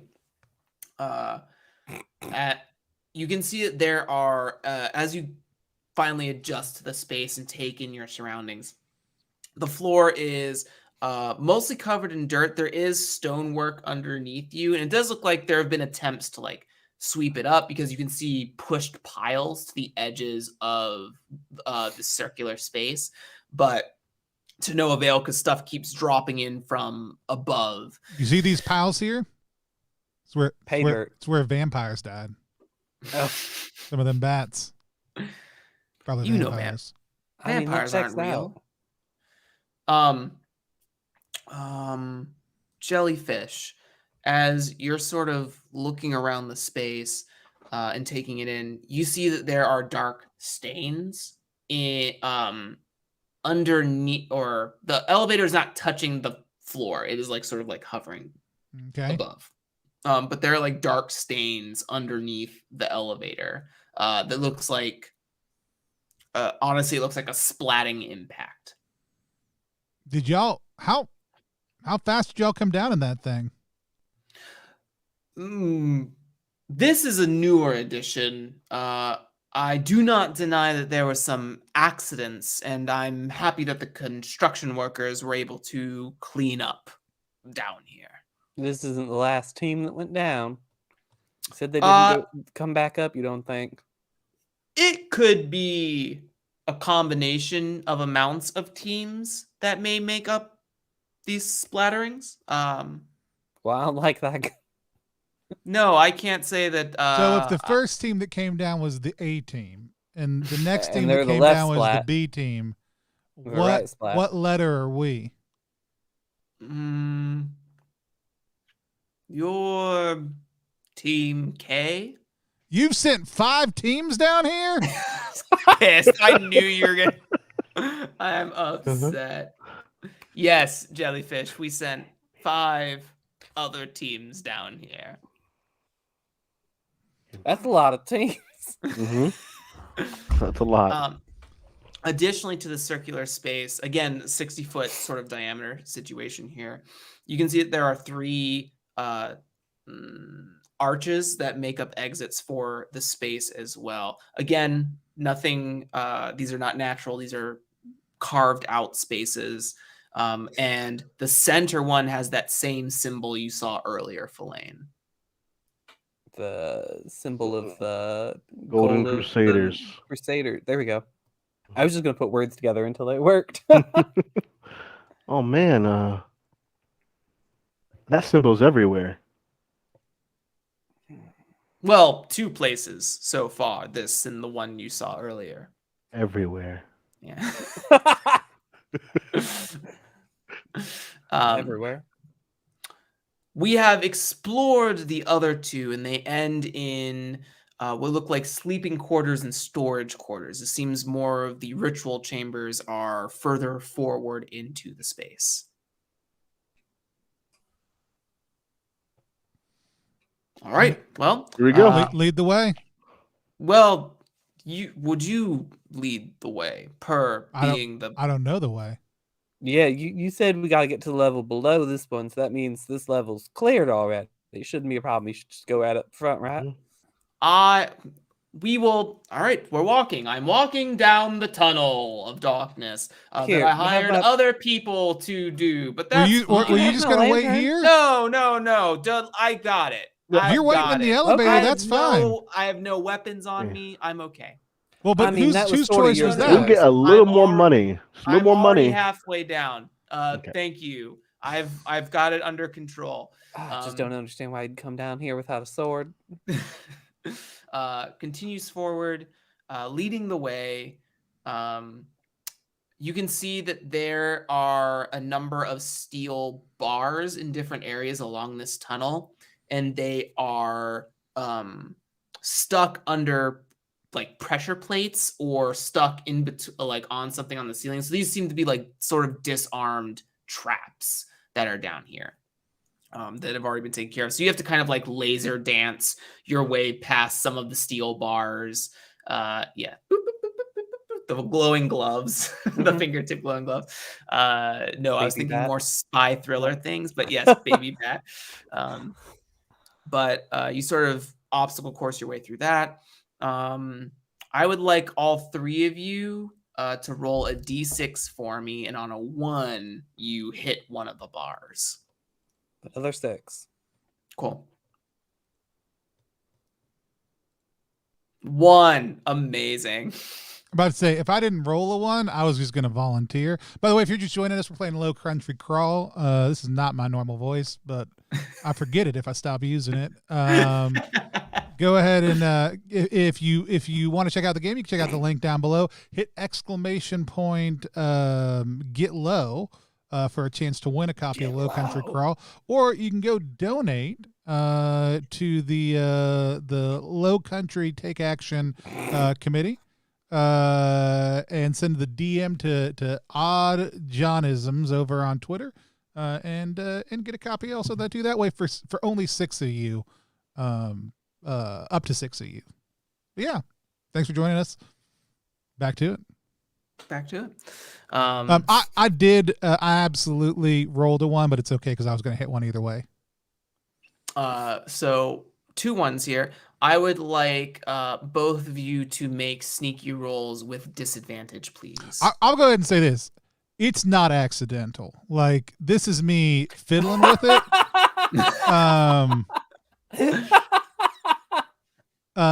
So you just, whatever happens. Like, I failed that roll. I imagine at some point Mr. Ruby gets behind Jellyfish, and you're like, huh. It's like, no. So sneaky rolls from the both of you, please. 16. 16, thank you, great. Oh no, I was just let it, whatever it is. Okay. Yeah, he chooses to fail. Oh, all right, cool. Yeah, So I'm choosing, like, this is 100% Jellyfish is like shaking one of these things a little bit, and then is like, well, you just pull it out this way if you want to. oh, I'm upset. So Fellaine, you were fine. You watch as the bar that you hit is on sort of the back. So you've already stepped over it, and you kind of hit it with your second foot that comes over on the heel, and 2 pillars go right behind you, just real fast. Looks like a sandwiching situation. You're good. On the other hand, with the proposed failure, you feel a sharp pain in both of your shoulders, Jellyfish, as 2 spikes come down from the ceiling, like 2 thick spike rods just impale you in the shoulders. And they they come with enough for an amount of force that doesn't pierce you, but does force you to give and be pushed to to the ground. Oh, Jellyfish, you want to avoid those? Oh, you're pinned, essentially. Yeah. That's not what I thought these were. Yeah, you want. Oh God. Oh. That's why we have those there. Well, you don't need that one anymore, at least. Wait, you have those there? Yes, we're the ones who have disarmed the traps. Okay. We did state that we had already been through here. Yep. Right. You're right, should Mr. probably Ruby. more clearly stated he shouldn't have messed with one of those. This one's Yeah, I was sorta just on like, you. this seems like a good poke and stick laying around. It seemed obvious to me. Annalise also thought he sort of could- it he seemed could- a little obvious to me as well, because it doesn't fit the architecture of the space. Yeah, but you can't just put a poke and stick in front of a boy and expect him not to grab it. Mm-hmm. I mean, Yes. it's The real poke it. classic to use poke and sticks to check for traps. Mhm. And I mean, I guess you found one at work. I did. It did serve its purpose. Hold on.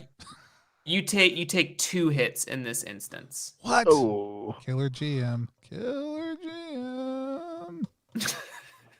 Jelly, you got anything in those jars to Oh, don't worry about it. Don't I worry got it. about. I'm gonna place a hand on you, and I'll just go ahead and use a heal. Okay. You can get those 2 back. Oh yeah. Oh yeah. Yeah, you just want to snap that vertebrae back in. Yeah. Oh, you can't get up. You're still pinned to the ground. Oh, I'm pinned down. So you heal, and then you'll lose another hit. Oh, Oh man. From them getting pulled out, or just because I didn't know that I was still pinned. They're to the still ground? boring down. No psychic damage here. They're just still sort of boring down in you in this moment. I'm kidding. You don't have to take the hit, but we'll say that in some way they start to try to get you out of this hyper. yeah, I would have got him out before I. Do I tried to need heal. to? Do I need? It's just these are part of me now. they're inside of me. So I guess, do we need to put this thing back where it was then, I guess? I think you should No. probably use the one from. You should use the stick from the one next to it. Okay, let me grab that one. No. Do not touch it. Do not touch it. Hey, did teams 1 through 4 already? Did all of them do this? A through D. They have different. A through K. Teams 1 through 4 was a different set of teams that I Oh, also man. sent down here. Well, that's at least 6 teams. Yeah, minimum 6 teams. Please do not touch the rods. We have to wait until this resets to put the rod back in. So we'll just have to remember on our way back. Okay, but yeah, you can remember on our way back. all right. I know that I will. Shall we continue? Yes. I guess so. I guess so. Okay. So if I grab this one here, do you know which trap this one is? I'm fine. I'm walking Okay. ahead. Annalise sort of like gives you like a why are you being an asshole? You gotta ask. Okay, but we already knew the answer. You No, know we you knew- knew the answer. Well, no, we Claudette knew the one for the Elizabeth trap next to Adams, it. you are intelligent. You are an intelligent young woman. And by God, you are pissing this man off. I mean, you gotta piss him off just like a little. We did that already. We did it on the elevator in some fashion. You You- put a bat in Okay, my hands. but that wasn't on You could have purpose. died. Okay, but I didn't. I'm gonna vomit obscenities at you if you don't stop. If you don't stop. We're waiting on you. You're If you blocking don't up the whole stop. hallway. They're already walking. Jellyfish, Already you hear walking. Jellyfish like the pipe he's carrying with him now clanging against other pipes as he goes. Bang, bang. Tang, tang, tang. You continue on for another watch. So, Jellyfish, in this moment, would you roll a D20 and a D6 for me, please? We're really good at these rolls.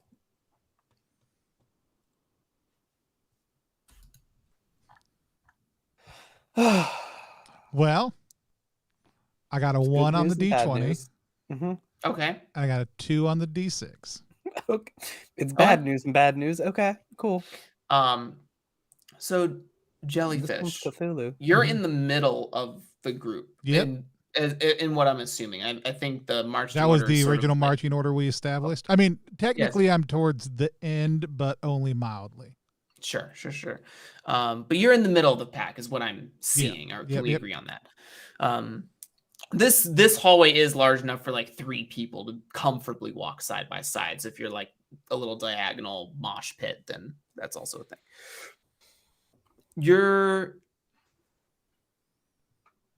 You see an alcove, and so for everyone else who's not Jellyfish in this moment, you see the same alcove, and you see like sort of like mummified skeletal remains, and you kind of all like blow it off. Jellyfish, in this moment, you see a person in like a really heavy and oversized gray cloak that's sort of like sitting there, and it has like a merchant's rug spread out in front of it, and it has a bunch of knickknacks and baubles, and sort of like gestures you to look at them. What you got there? None of you have noticed that Jellyfish has stopped in this moment. Yeah, no, I'm still arguing with Annalise. No, I told You got, if you touch the bar, I'll get back. you got anything in a jar down there? And it sort of nods to you, reaches into the cloak and pulls out a jar of like an Jellyfish oil. oozy. It's like an oozy, a viscous liquid, and there is like a mummified toe inside. Oh yeah, that's a good one. Tell you what, Eat one of those. I'll swap you for this one. And I pull out the heart of that that creature that I Mm-hmm. put in the jar earlier. I was like, parts for parts, you know what I'm saying? Puts up a hand, like doesn't want it, but still offers you this jar. Well, just like, is this like one of those the first taste is free things?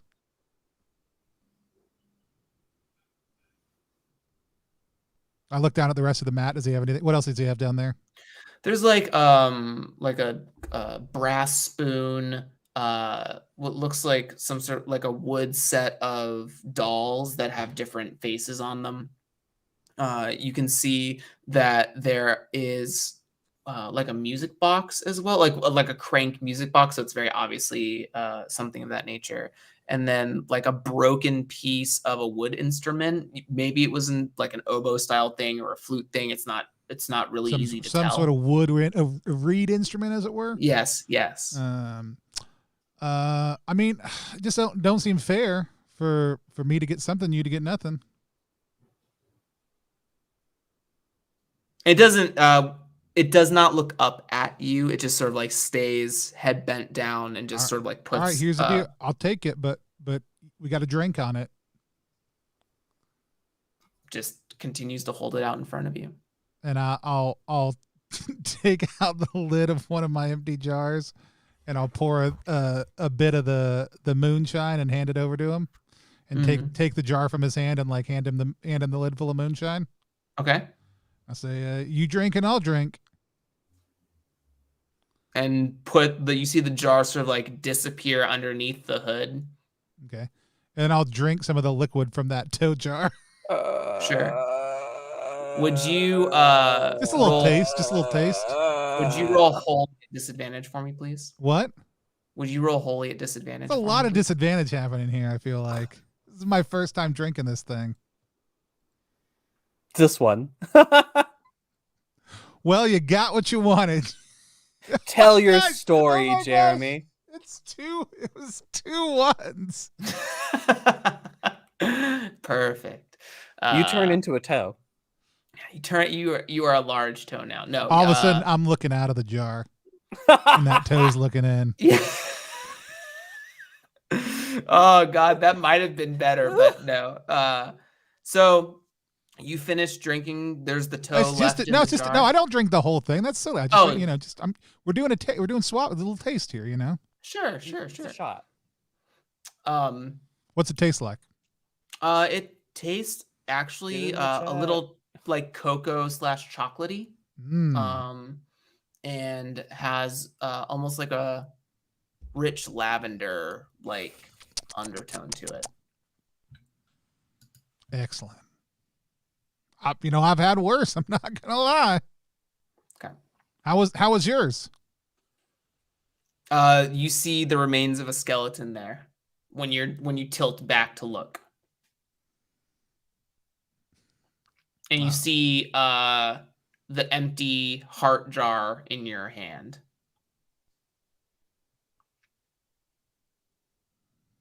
All right.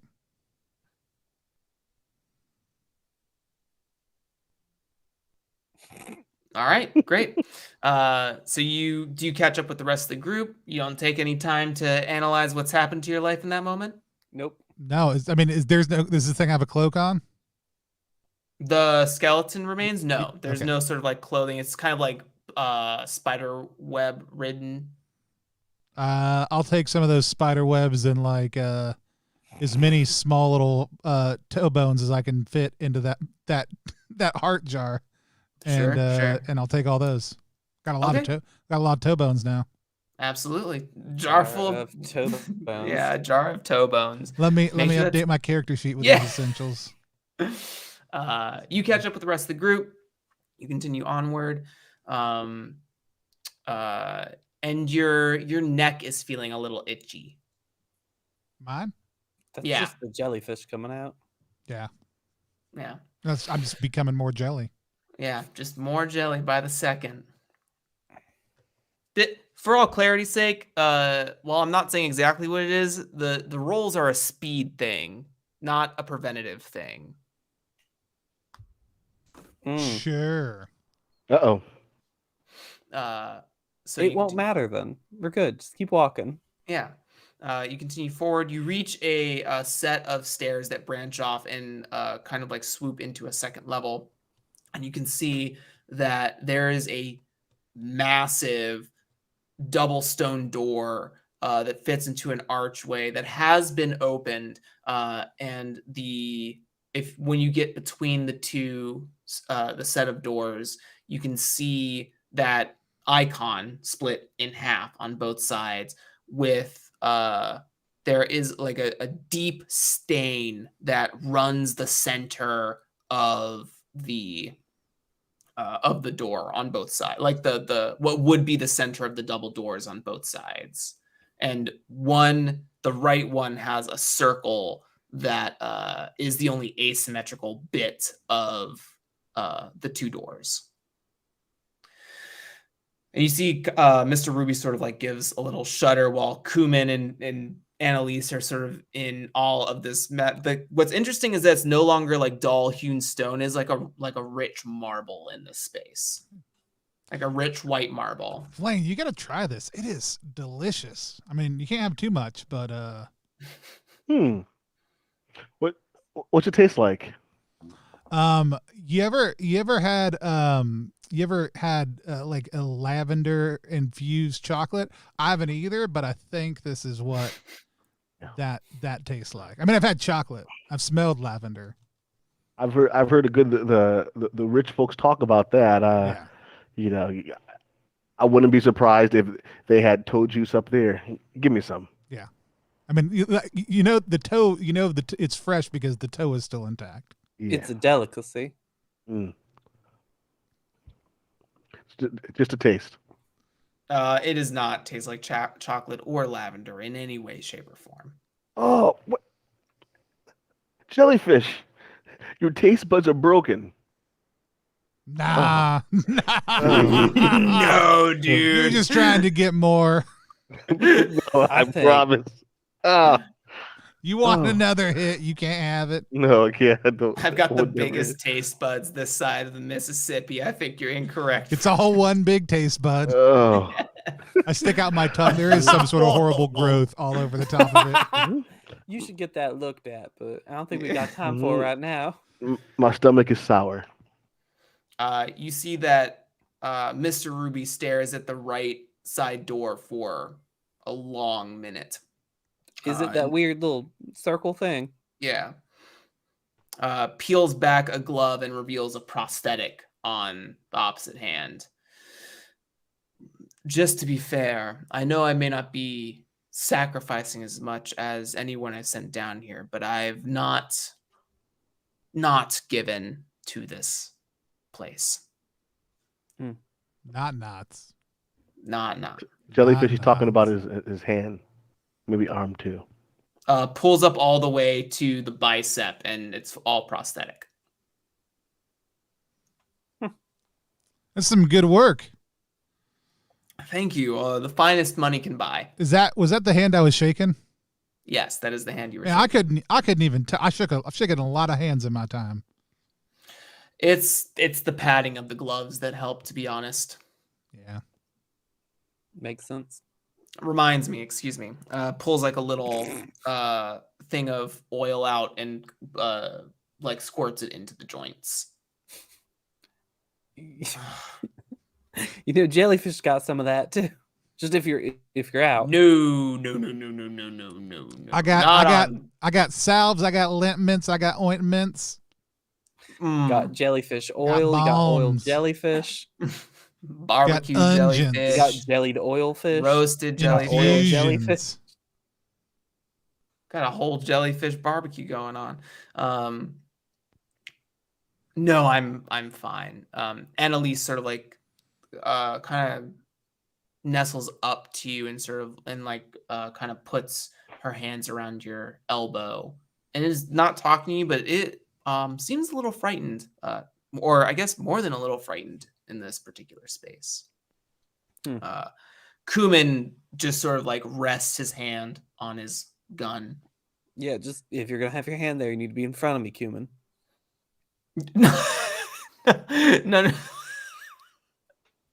No, Annalise is around you. Kuman is somewhere. I'm also describing Kuman in a frightened state. I'm just explaining that I need to be able to see him at all times. His hands near his gun. Mm-hmm. Regardless of whether you're wearing a hat or not. Yeah. Stand where we can see you.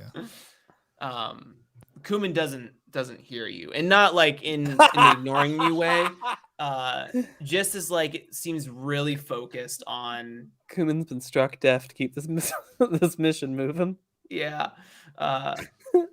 Well, everyone take a deep breath because we are going into the third level here.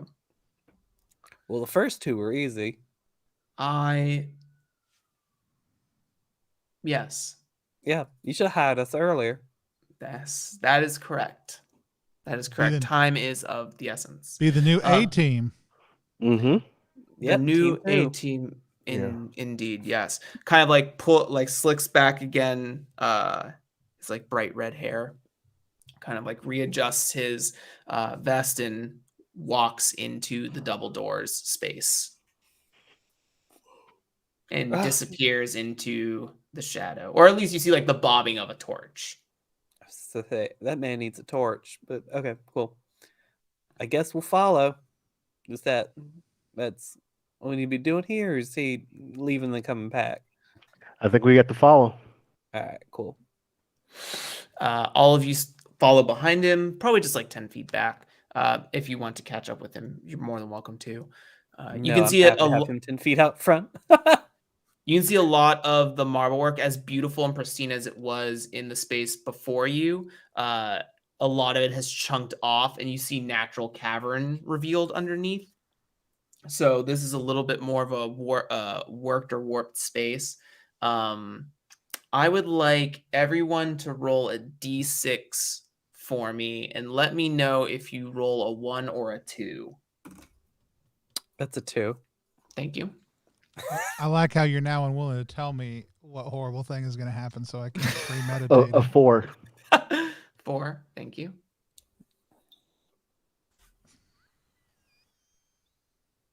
I rolled a 1. Heard. Cool. Thank you. Well, I would have rolled a 2, so I rolled it harder. Yeah, that's fair. 2 seconds. Jeremy's tapping in all the horrible things that are happening to us in advance.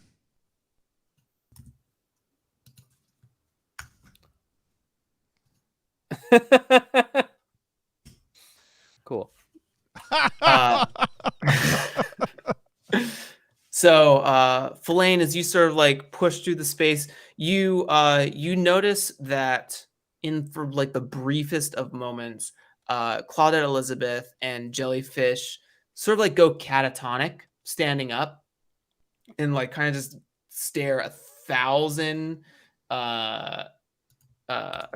yards ahead into cavern wall, and then they sort of like just sort of snap out of it and keep walking.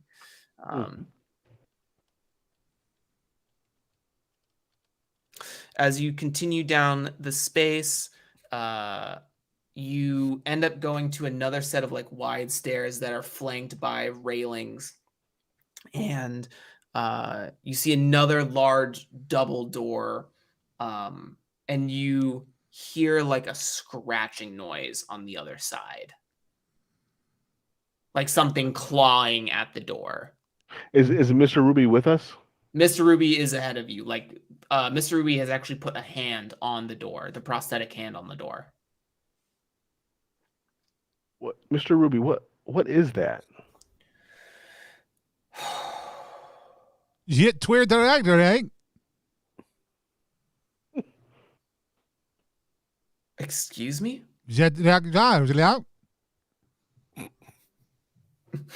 I'm glad that Jellyfish doesn't see a problem with this. But Annalise and Kuman sort of like, what is wrong with you? Are you going to say something?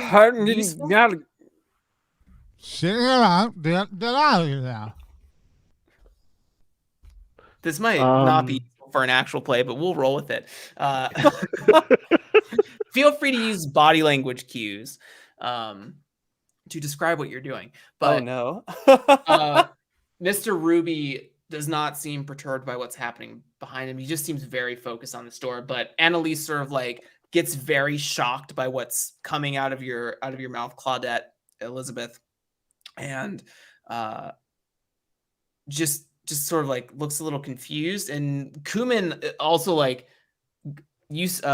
Philaine, you see in a moment like Kuman goes to sort of like tenses to pull the gun. Doesn't pull it, but like you can see like the grip has hardened around the gun. Yep, I reach for my knife as well. I'm not worried about Kuman. I'm worried about the weirdness. I go for my knife, but it's because Kuman. I go for my knife because everybody's going for their knives. this is getting hairy. Annalise cracks the whip. Let's go. In this like tense standoff, you watch as the giant double door slightly opens on the right hand side, pushes inward. More like a and a what is some sort of, not in a fur sense, but like a fuzzy, slender black appendage comes like through the crack in the door and sort of like caresses Mr. Ruby's prosthetic. I hold Batty closer. Batty is like freaking out. I keep forgetting that Bat's there.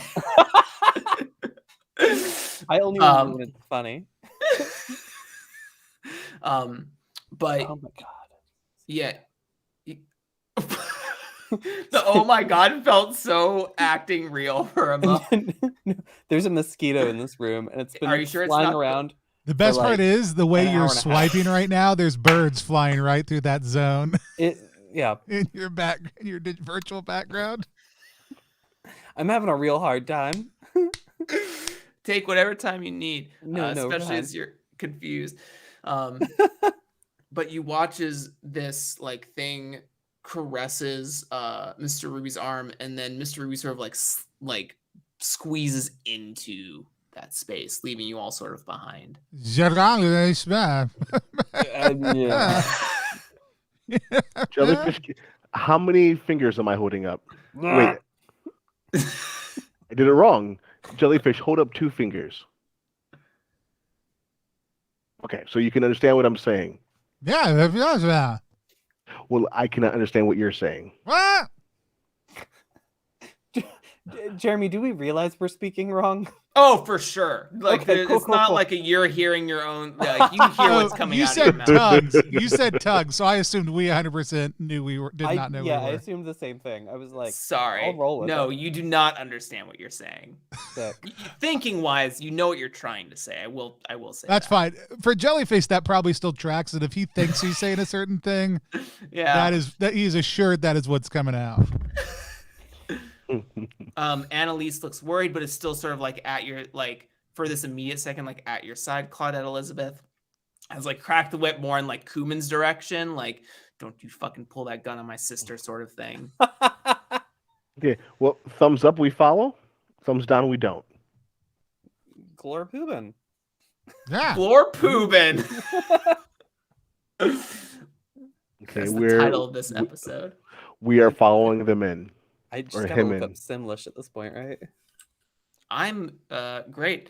It is probably a little bit harder for Jellyfish to fit through the door, and Annalise doesn't feel comfortable with, like, Annalise is very like hesitant to do what you're all about to do. Like Mr. Ruby is noticeably gone.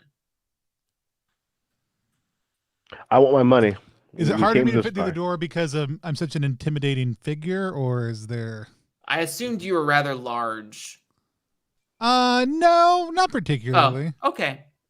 I thought you were like wrestler big. No, I'm not at all. Heard. Okay, cool. Good to know. That's the exact opposite image I had of Jellyfish, who's Yeah. like a lanky little dirty boy. That's probably closer to accurate.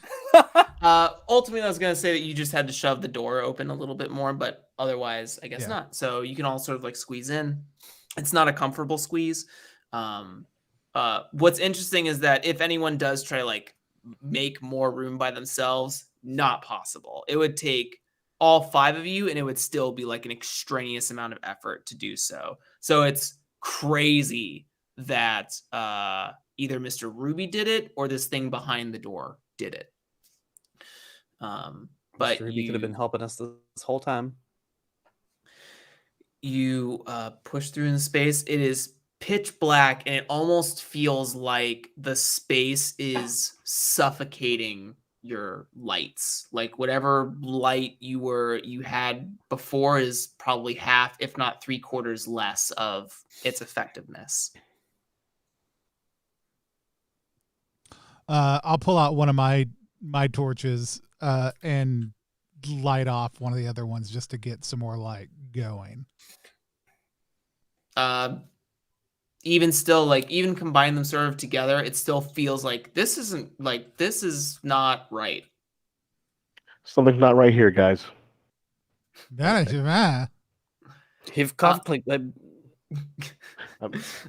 would both of you roll d6s for me on a 1 through 3? You're able to speak normally again. It's a 6. What are you looking at? Why do you keep on asking me for hand signals? Talk to Claudette. What's up, Claudette? How you do? Never mind.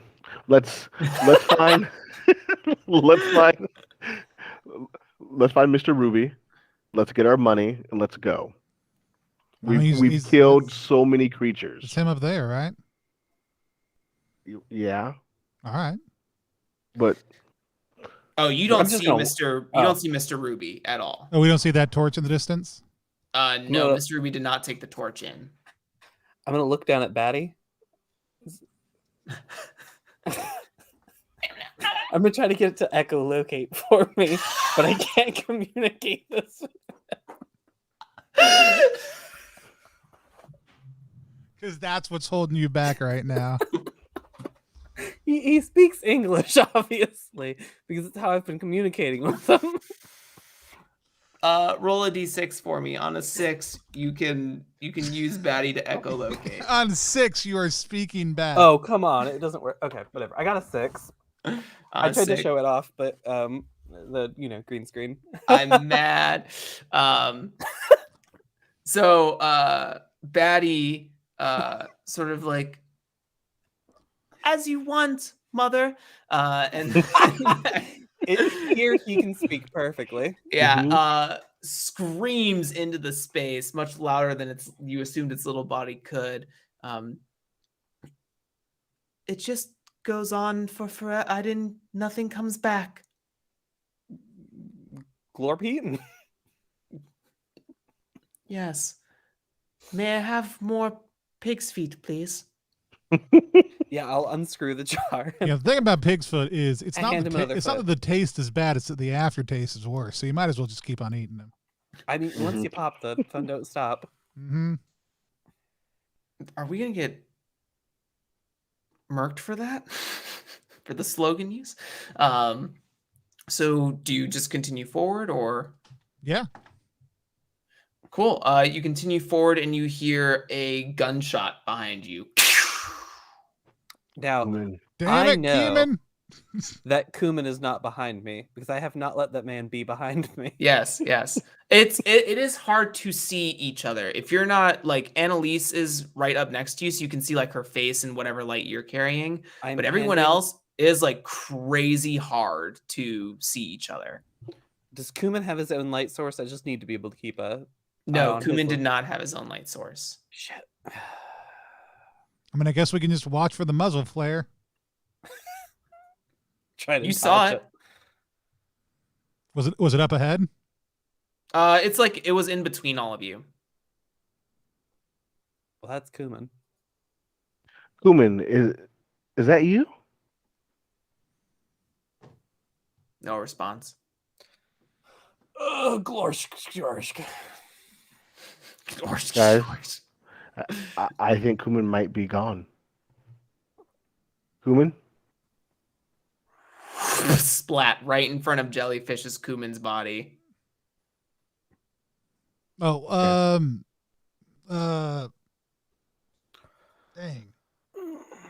Dang. Well, Glorsk. We have to keep moving now. We should. I'm gonna pick up his pistol and his ammo. Good call. Yeah, absolutely. There's 4 bullets left, and the pistol still has powder in it. And then I'm also gonna hand the saber to anyone who wants it. The saber is not on his person anymore. Damn it. Well, we got it at least. I'm worried that saber is going to end up back in your back. Yeah. That's his sheath. We got to move. We got to go. Let's do it. Okay. Boogie. We are running. You need real quick before you run off, Jellyfish. You just need a quick drink. You just feel like you need a quick No, drink. I'm fine actually. No. Of toe juice. You're feeling a little parched. You're feeling a little dry. This is a pretty heavy situation. I think I'm gonna do a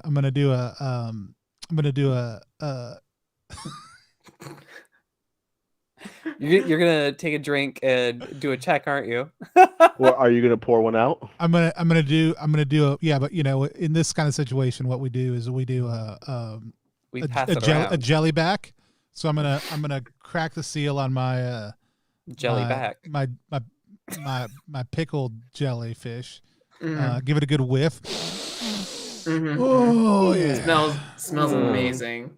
And then you know you do a shot of the white lightning, and you do a shot of the pickled jellyfish. I didn't write any of this down.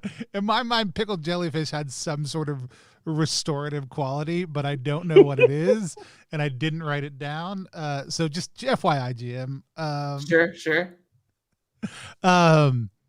So anybody else want one? I'll take a swig. Am I making another roll? Jeremy? Well, I'm sorry, say again? Am I making another roll also? No. Okay. You just need a drink. Okay. I was sure there was a roll. Anybody else who wants a jelly back? I'll take a jelly back. White lightning moonshine and pickled jellyfish. Chaser. I mix mine together. I call it moon jelly. Moon jelly. Num nums. Yeah, you do your quick shots, and you're racing off into the darkness. Yeah, we drop a jellyfish down for sure those who have fallen. For Kuman. Drop a pickled jellyfish for those that have fallen. Yeah. As you rush through the space, we're gonna reach another watch here. Can Claudette Elizabeth, would you roll a d20 and a d6 for me, please? I've been so good at these, so sure. It's a 16 and a 6, actually. A 16 and a 6. As you're racing through the space, Annalise gets caught on something, and there's like this almost a sound of clattering, like two sets of bones clattering against each other, and like hard metal, and something has like grabbed, like some hand, if you swing your lantern around, something has grabbed Annalise's arm like off of the wall, and as you like peer through the space, you can see like any like forward light you see more hands just like reaching from the walls, closing, making the hallway tighter and tighter. What I want to do is like step on the hand that is grabbing her and try to like pull her away from it. Super easy to do. You crush it, you pull her away. You see like some of the hands that reach out, there's like a metal bracelet around them that has that iconography again. And you continue to dash through the space. It gets tighter and tighter. You look back, you don't see the double doors anymore. You're not sure how far you've already run. The hands are tighter the way backwards. And you rush. You feel like bony tips of fingers like graze against your shoulder or like touch your hip, or something like if it had been 1 second sooner, you would have tripped, fallen, and who knows what have happened to you. But you sort of like burst through this hallway, and you come out into a large amphitheater. You see a set of stone benches that cascade down to a central pedestal. And are there torches in it? There are actually torches lit here. The space is actually relatively easy to see. It looks like it's about like 10 levels down and then hits this pedestal space. And you can see that there is a small box on the pedestal. Okay. What's in the box? We have to find out. I'm still speaking in tongues in response to this. Would you roll a d6 for me? And on a 1 through 4, you are able to speak normally again.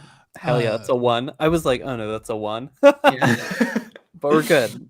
Cool. So yes, you can speak normally now. You're in this amphitheater. There is what's interesting about this space is that no way should it be possible, but there is like what feels like moonlight coming from a sunroof from above that shines into the pedestal. Batty, is that really the moon? Okay, cool. We traded language facilities for a bit. This makes sense for me. Batty, stop talking in English. I'll put Batty back in my book bag. Nothing bad's ever come from a box. We should look at it. It's where you get No, gifts. famously boxes are always great. Yeah. Is it a big one or a small one? About the size of a little bit bigger than a pear. Mm. And you can hear like size. You can hear like a. Oh, that's a good sign. That's a good sign. It means the box is living still. Yeah. We got here just in time. Yeah, we open the box up. Okay, we want to open the box. Sure, you make our way down to the box. Yeah, you make your way down to the box. We teleport to in front of the box. Now that you make your you start to head down like these large steps. Something you couldn't notice at your particular perspective at the top of the amphitheater is that at the ends of like every other row, there are these large creature statues made of like some sort of like really deep black obsidian that are amalgamations of like what might be an alligator and a catfish and a turtle and like a bird and just different combinations of those all the way down. And you head down to the box. Who picks it up? I'll pick up the box. You pick up the box. You can feel the throbbing in your hands, like the beating of something inside. Yeah, I open the box. You open the box. As you open it up, you see a heart that is like a beating, living, fresh heart that's not like spewing any blood or anything, but it is like somehow alive. Human. It does not look like a strange heart. It looks like a normal human heart. If anyone's familiar with anatomy as their characters, that have teeth that are like in a bitten arrangement that are whole. Do you speak? No. Okay, cool. You always got to check when they got teeth. Yeah. Does it look thirsty? I mean, you'd know. Here, let me see it real quick. I hold it up. I'm gonna give it some of this toad juice.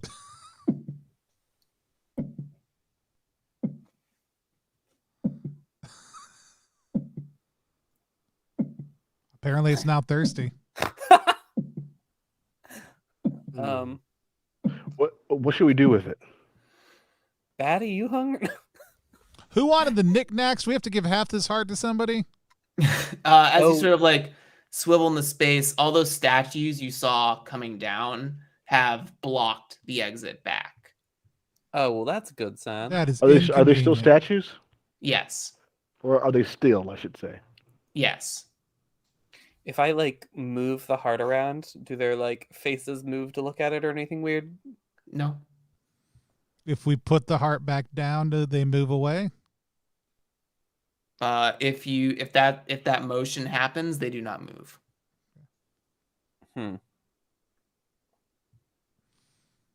The heart has also stopped beating. Dang it. Dang it. Jelly, I think we killed it. Jelly, how many bullets do you have? How many guns do you have? I got one gun. Okay.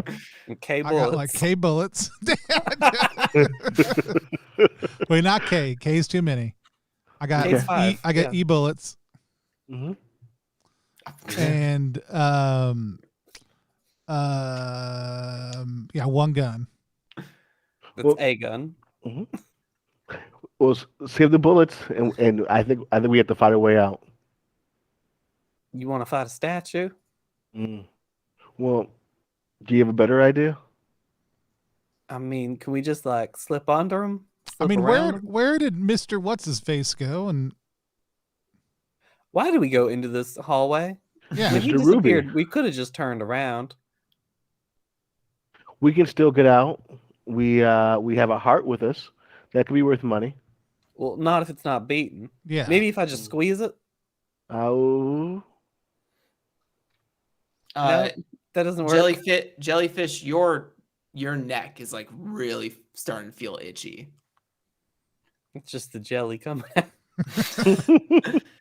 Yeah, I don't feel. I'm getting y'all itchy down here. You know, like when like fresh, like you've been out in the fields helping cut the hay, so you can just afford a place to sleep for the night. By which I mean they let you sleep on the hay, but you wake up the next morning and you're all itchy because you're covered in hay.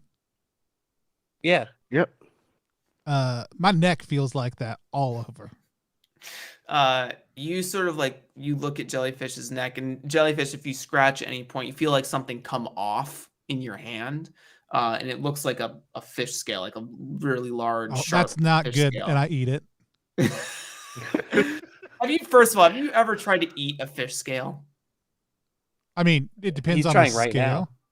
Okay, well, I guess this is character Jellyfish. I'm just boggled by why you would put a fish scale. Everything couple goes in things. his mouth. One, have you ever eaten a scale that's come off of a human being's body? Because I haven't, so I don't know if it's the same. Number two, okay, depending on the size of the scale, it's actually not that hard, and there are a number of types of fish that are actually prepared with some of the scales still on. Have you considered that some people eat scales? I'm saying this is not one of those fish. I have prepared many fish in my culinary career. Thank you very much. Have you considered having a culinary career? What kind of wine should I pair with this human scale that I'm eating, Jeremy? It's gonna be a delicious Cabernet. But you see like there are flaps of skin that are folding out, like curling out from Jellyfish's neck. Jellyfish may have gotten his wish. Yeah. I'm gonna just poke one with a knife. My jelly wish. Oh, Jellyfish, that looks like a gill. Mm-hmm. Yeah, am I having a hard time breathing? Not yet. Yeah. You know, I'd just say if you cut me open right now, you'd probably feel about 4 hearts. About 90% bad. How much? 10% all right. What's the fish to jelly percent now? Fish to jelly. I mean, first of all, we got to give them in the other order. We got to look at the jelly percentage first, the fish percentage separate. But I think we're still in the 90s right now. I think. Okay. Go ahead and roll me a d20. Oh no, you bastard! I'm sorry, I asked this question. A 20 is 100%. Oh no. Jelly's 100%. A 20 is 100%. Yeah, I mean, somewhere around 75%. Yeah, so if you sort of like inspect yourself, there is a decent amount of like transformation happening underneath your clothes and like around your hands and everything like that. Your skull has also sort of widened. Jelly's just a growing boy. It won't be long before Jelly eats himself. Yeah. Pouring out for Jelly. But we still have to leave. Look, there's really only one solution in a situation like this, and I drink the rest of that. Sure, and I eat the toe.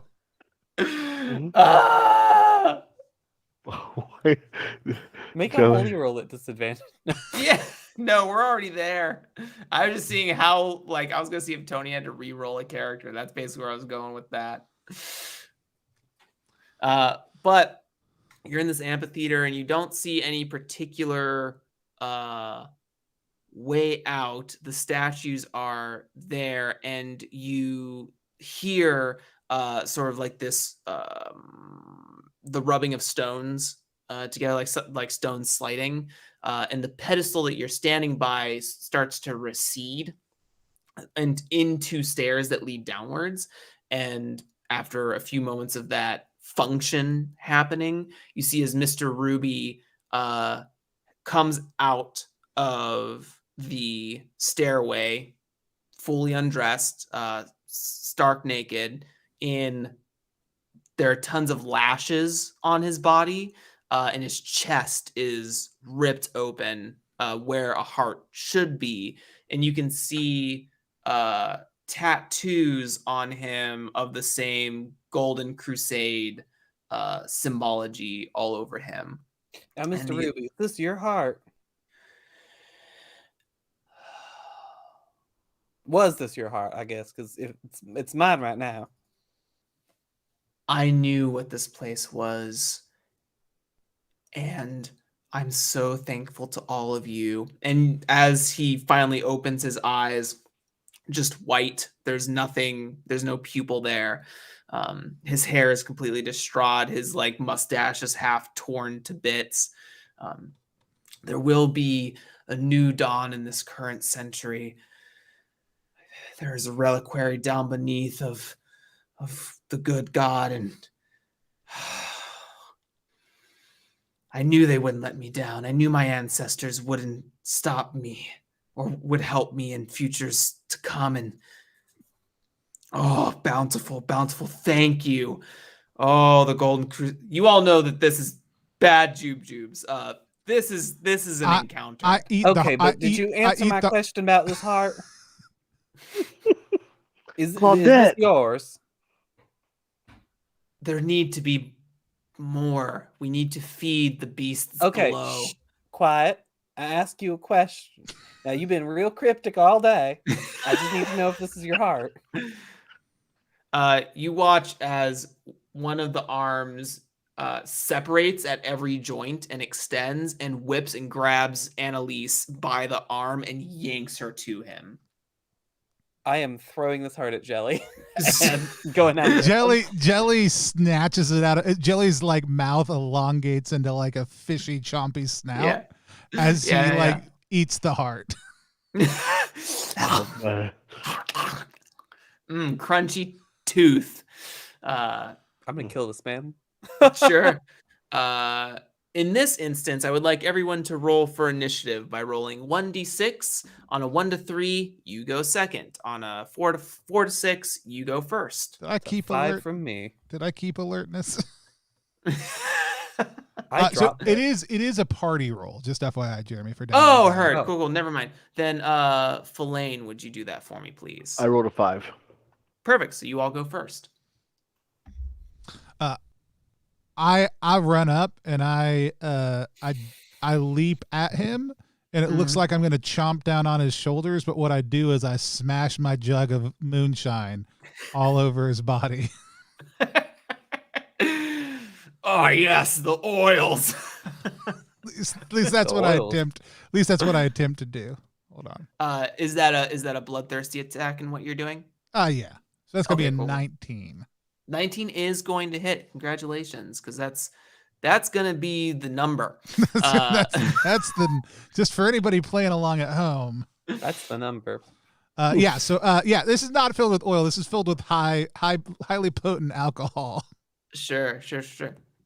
Doesn't seem to phase him too terribly badly. There are glass shards that are sticking out of the shoulder, but still has a good grip on Annalise. Who would like to go next? Ooh, I'll go. He has Annalise. So he's covered in alcohol now, right? That is correct. Great. I'm going to throw my lantern at him. Perfect. Go ahead and make an attack roll for me, please. Tony, we got to team up. That's a 20. Woo! Bow, bow, bow, bow. You get to recharge an ability. Which I desperately need to do. You toss the lantern on. There is a flame that alights on, which again does not seem perturbed by this in any way, shape, or form. And kind of the jaw goes slack a little bit and extends to an unnatural length. The rest Annalise is very natural, so that's good to know. Yes. Annalise is still held tightly, and while not in a danger of currently being on fire, that is now an option on the table. But okay. You didn't just Filane. drop her when he caught on fire. Here we go. No. Cool. This man has like 20 hits. Good luck, everybody. Going for the neck with my knife. With your knife, sure. Give me a bloodthirsty roll. 16 plus 2, 18. That's not going to do it, unfortunately. As you start to charge towards the leg underneath him, also begins to unhinge, and then like just finds balance on one leg, and this other one whips and like leg sweeps you and forces you to lose balance. Do I lose a point? No, not on a failed bloodthirsty roll. However, I would like in this moment Jellyfish to make a sneaky roll here to avoid a secondary whiplash from the leg. Fun times. You know what? I'm going to just use my second use of acrobatics to just flip up over that and him to behind him. Absolutely. That's crazy because that's what I imagined before you said anything. You front flip over him. Damn, what's little fish man go? Yeah. You can see like the spines like coming out of his spine as he does like this tight Sonic the Hedgehog corkscrew cross. Yes. And you are behind him, but you successfully dodged the attack. Another round for you all. I'm going to use backstab while I'm back here. Hell yeah. Oh, that is 3 damage, right? Just straight 3 damage? It's going to be 2 because of my level. Oh, heard. Cool. Smite is 3. Backstab is level from behind. Cool. Excellent. That is another set of hits as you backstab into him. Again, doesn't seem like moves from your force, but does not react in a painful way to your attacks. I'm using the knife I'm using. I don't think it does anything extra here, but it is the knife from the book that also does damage to spirits. I don't know if I'm hurting him spiritually or emotionally in addition to the physical wounds, but I just want if I were being stabbed by a little fish man, I would also be hurt emotionally. We can say maybe spiritually. Even spiritually. Yeah. I just want to throw it out there that it's a thing. Yeah. Does it add something? No, I think it's really just so you can attack ghosts, but I don't know what's at play here, so I'm figuring I'm gonna throw it out. It's a special knife. There's a spirit hurt somewhere. All right. Filane, Claudette, Elizabeth. Claudette, help me. Okay. I'm going to use my divination because it just recharged. You get to learn anything? I get an answer to one question. I'm going to ask, does this thing have a weak point? I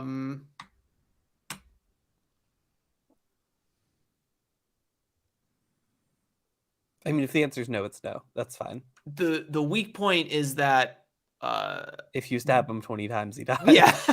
while crazy looking, the weak point is that he is still like human in some regards. He is not a full monstrosity. Cool. Worth a shot. Which means he is killable. What I'm telling you is that he's killable. Yeah. No, I hear you. But he has no heart, right? That is not anymore. Okay. That brings us to you, Filane. Okay.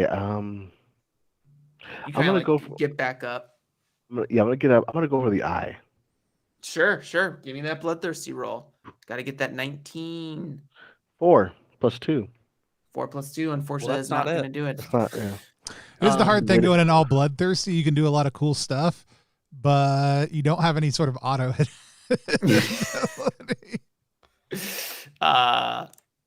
So you sort of you do go for the eye, and you do make it to him, but you sort of like stab, and the knife just sort of like sinks into the head. It doesn't feel like a stab. It feels like you sank into mud or something like that.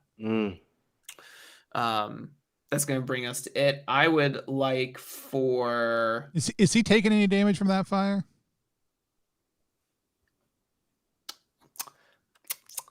Roll me a give me a d6 on a 2 through 6. Yes. 6. Okay, cool. So here's where Tony's either going to roll a 1 or a 6 here. It's been amazing this evening. Truly, it's been amazing. Yeah. I'll say that's 2 hits because it was the 6. So 2 hits worth of fire. I will allow it. But I would like for Filane to make a holy roll for me, please. Holy roller. Okay. 11. 11's not going to do it, unfortunately. You're going to take 3 hits here from like the unholy pressure that this thing is exuding on you. You feel like in a crazy madness moment that Alan Ruby or whatever it is now unhinged its jaw to a human-sized length and swallowed you whole like a giant boa constrictor. Oh. And then that didn't happen. Your mind thought it happened. Should have been real, but it wasn't real. 3 psychic damage. 3 psychic damage. But that is going to be it for Mr. Ruby's turn. That brings us back to all of you. He came up out of these stairs that the thing had gone down to. Are those stairs still there? They are still there. Yes. I'm going down those stairs. Oh no. Okay. All right. Sure. Jelly, you were the one doing damage. Mm. All right. You head down the stairs. Great. Perfect. Anyone else? I'm gonna stab again. Okay. I gotta get him off my sister. Sure. 1 bloodthirsty roll, please. Yeah, that's a 14. I won't do it. 14 is not going to do it, unfortunately. No, I have a 0 in bloodthirsty. So. Oh, Lord. Filane. This is just to showcase a boss monster from Down We Go, so, you know. If you party wipe now, it's fine. Yeah. They'll just activate Party J. Yeah. Wait. What? L. Oh, yes. You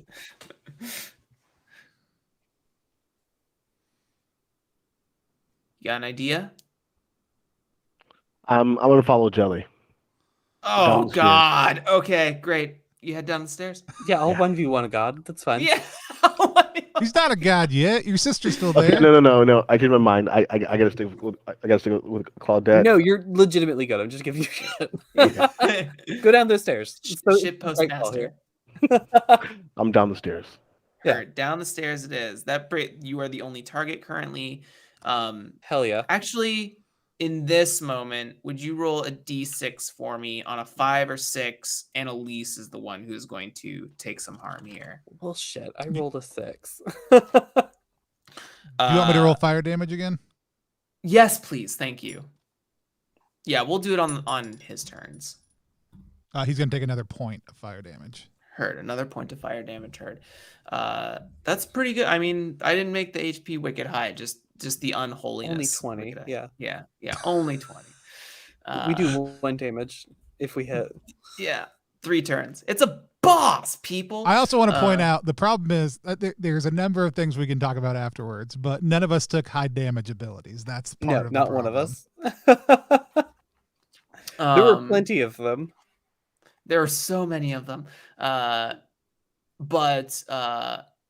in this moment, Annalise, like there's a constriction from this long, crazy whip arm that curls up, and the hand like comes from behind and starts to sort of like choke Annalise out and gets lifted off the ground. So she's not dead, but she's taken a couple hits here. Sure. That brings us back to all of you. Jelly, as you head down the stairs, they are really tight. They're like very small stairs. And you notice that they are all made of teeth. Every step that goes down is covered in teeth. Oh, this is the tooth fairy. This is the tooth fairy. But you get down and there's a large set of catacombs and like a big pool of water like in front of you, which has that same like crazy blue light that's pouring into the amphitheater above. So it's just like there's like these alcoves around. Yeah, I'm sorry. So you come down the stairs. You are open into sort of like a medium-sized cavern. There is a pool of water directly in front of you, and then there are caverns, like cave tunnels that go off either side. That you could go deeper into these catacombs. I mean, I'm gonna jump in that water. Cool. Fellaine, you're also rushing down the stairs. You watch Jelly go into the water. I'm looking for a weapon. Anything in here that looks like any kind of weapon. Roll a d6 for me. On a 6, you'll find something crude.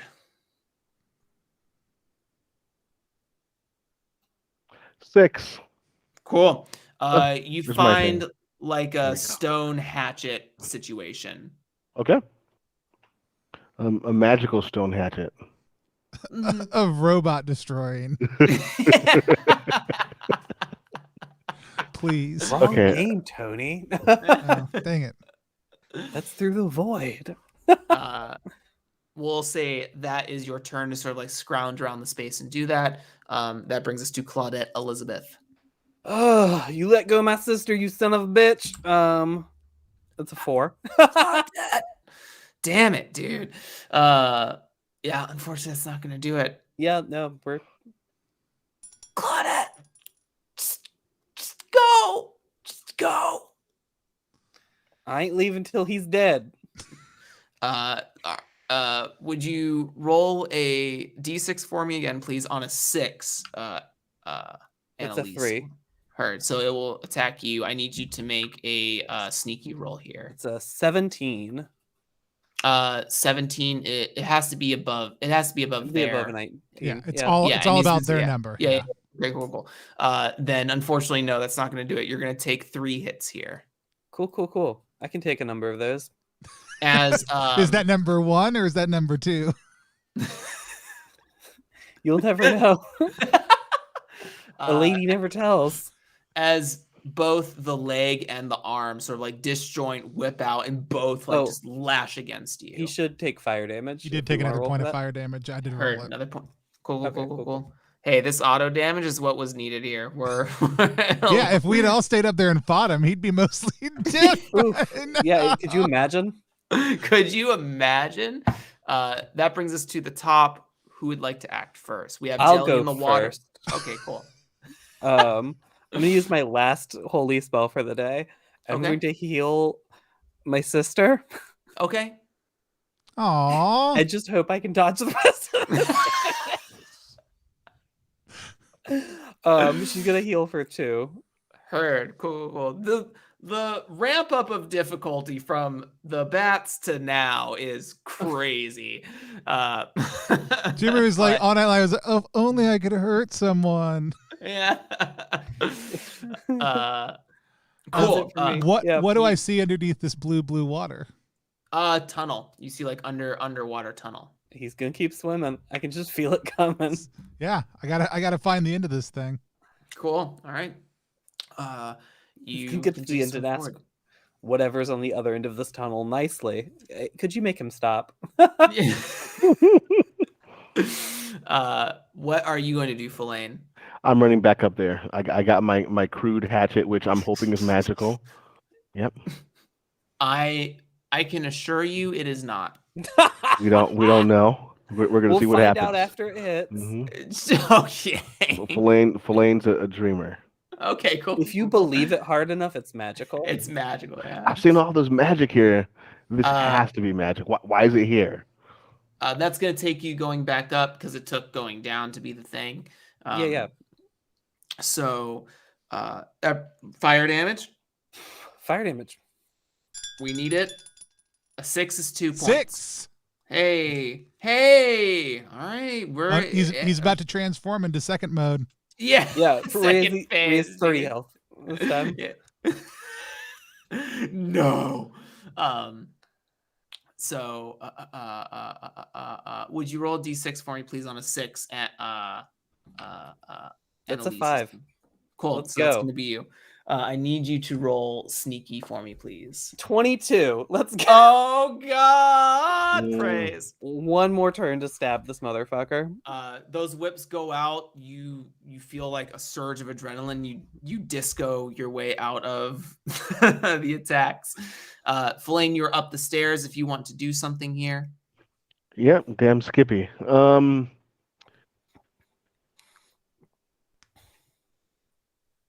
Actors I used. Can't really use cleave with intimidate. I'm just going to attack. Attack with my hatchet.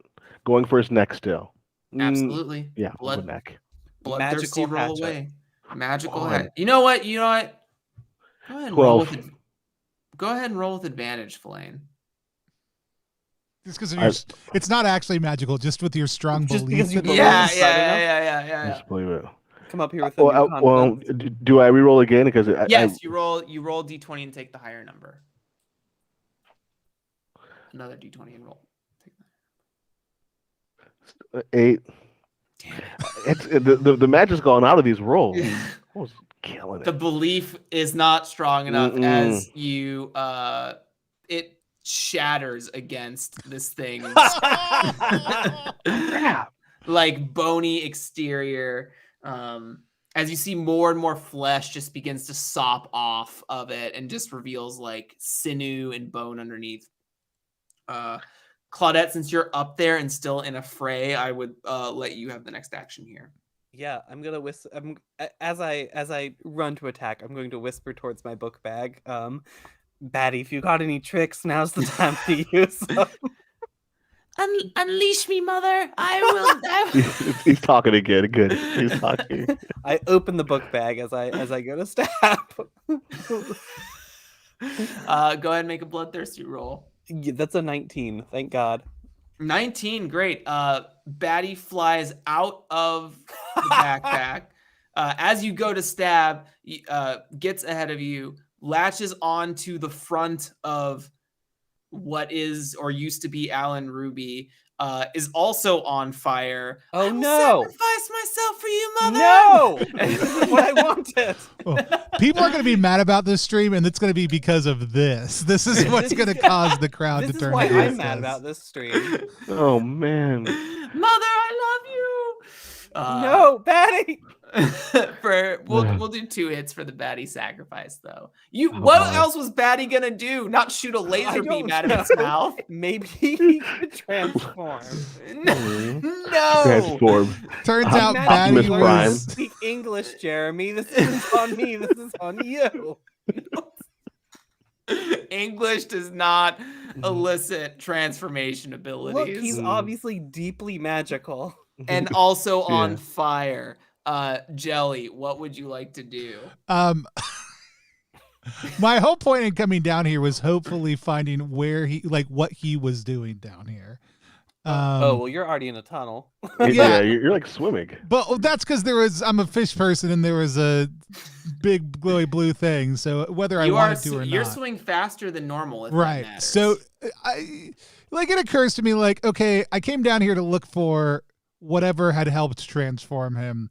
And then I saw pretty water and just instinctually jumped in like a dumb fish. Do I think he came down into this water? You have no idea. You're looking at the footprints. I'm going very fast in this water. I mean, is there anything that indicates this would be?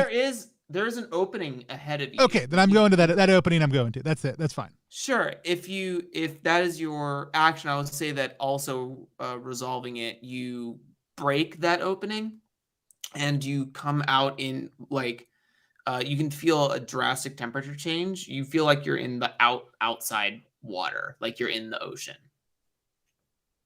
Like it's an exit from the island. Right. Like I just come out here this entire time. All right. Well, that's it. I'm going to turn around now and go back. All right, we'll see you in 2 rounds. That's good information. It's good information for me.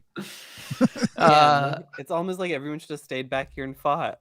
Crazy. Hey, I've rolled more damage on this creature than anyone else. It was a combo attack. I want you to remember, I'm the one who threw the lantern. I didn't say I set him on fire or this wasn't a team effort. I said I've rolled the damage. Yeah. Speaking of which, would you go ahead and roll that damage? here for me, please. Come on, we need. It's another point. That's another point. Heard. Excuse me. How we doing? Is he halfway through yet? Oh, much more. Like near. Okay. Okay. But I do need another D6 roll. On a 6, it's Annalise. Anything else, it's you. It's a 5 this time. Heard. Then I would like for you to make a holy roll in this moment. Holy roll. Oh no. That's a 21 somehow. Okay. Great. You're going to experience the same sort of crazy madness, psychic damage that Philaine went through, but no, you're able to. Your resolve and your determination keeps you in the moment and focused on your sister. And Philaine, you're up there. Your magical axe shattered in your hands. Max. Okay, I still have the hilt of the axe going in his eye. Sure. All I'm saying is I hope there's just a little bit more magic left. Make a bloodthirsty roll for me, please. 18. No advantage this time. 18. That's not going to do it, unfortunately. So it's because Batty's over his face. You try to put wood to what stone and blade have not been able to do, and the result is obvious in this moment, though desperation has certainly clouded your better judgment here. You have the skills, just the situation is tense. That you haven't acted yet. Yeah, okay, cool.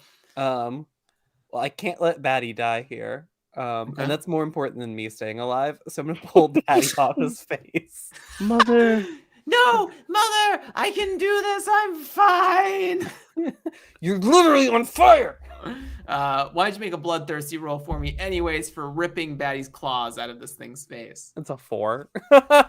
You'll still remove Batty just to no additional avail, but... Yeah. Cool. No, Mother! Let me be brave!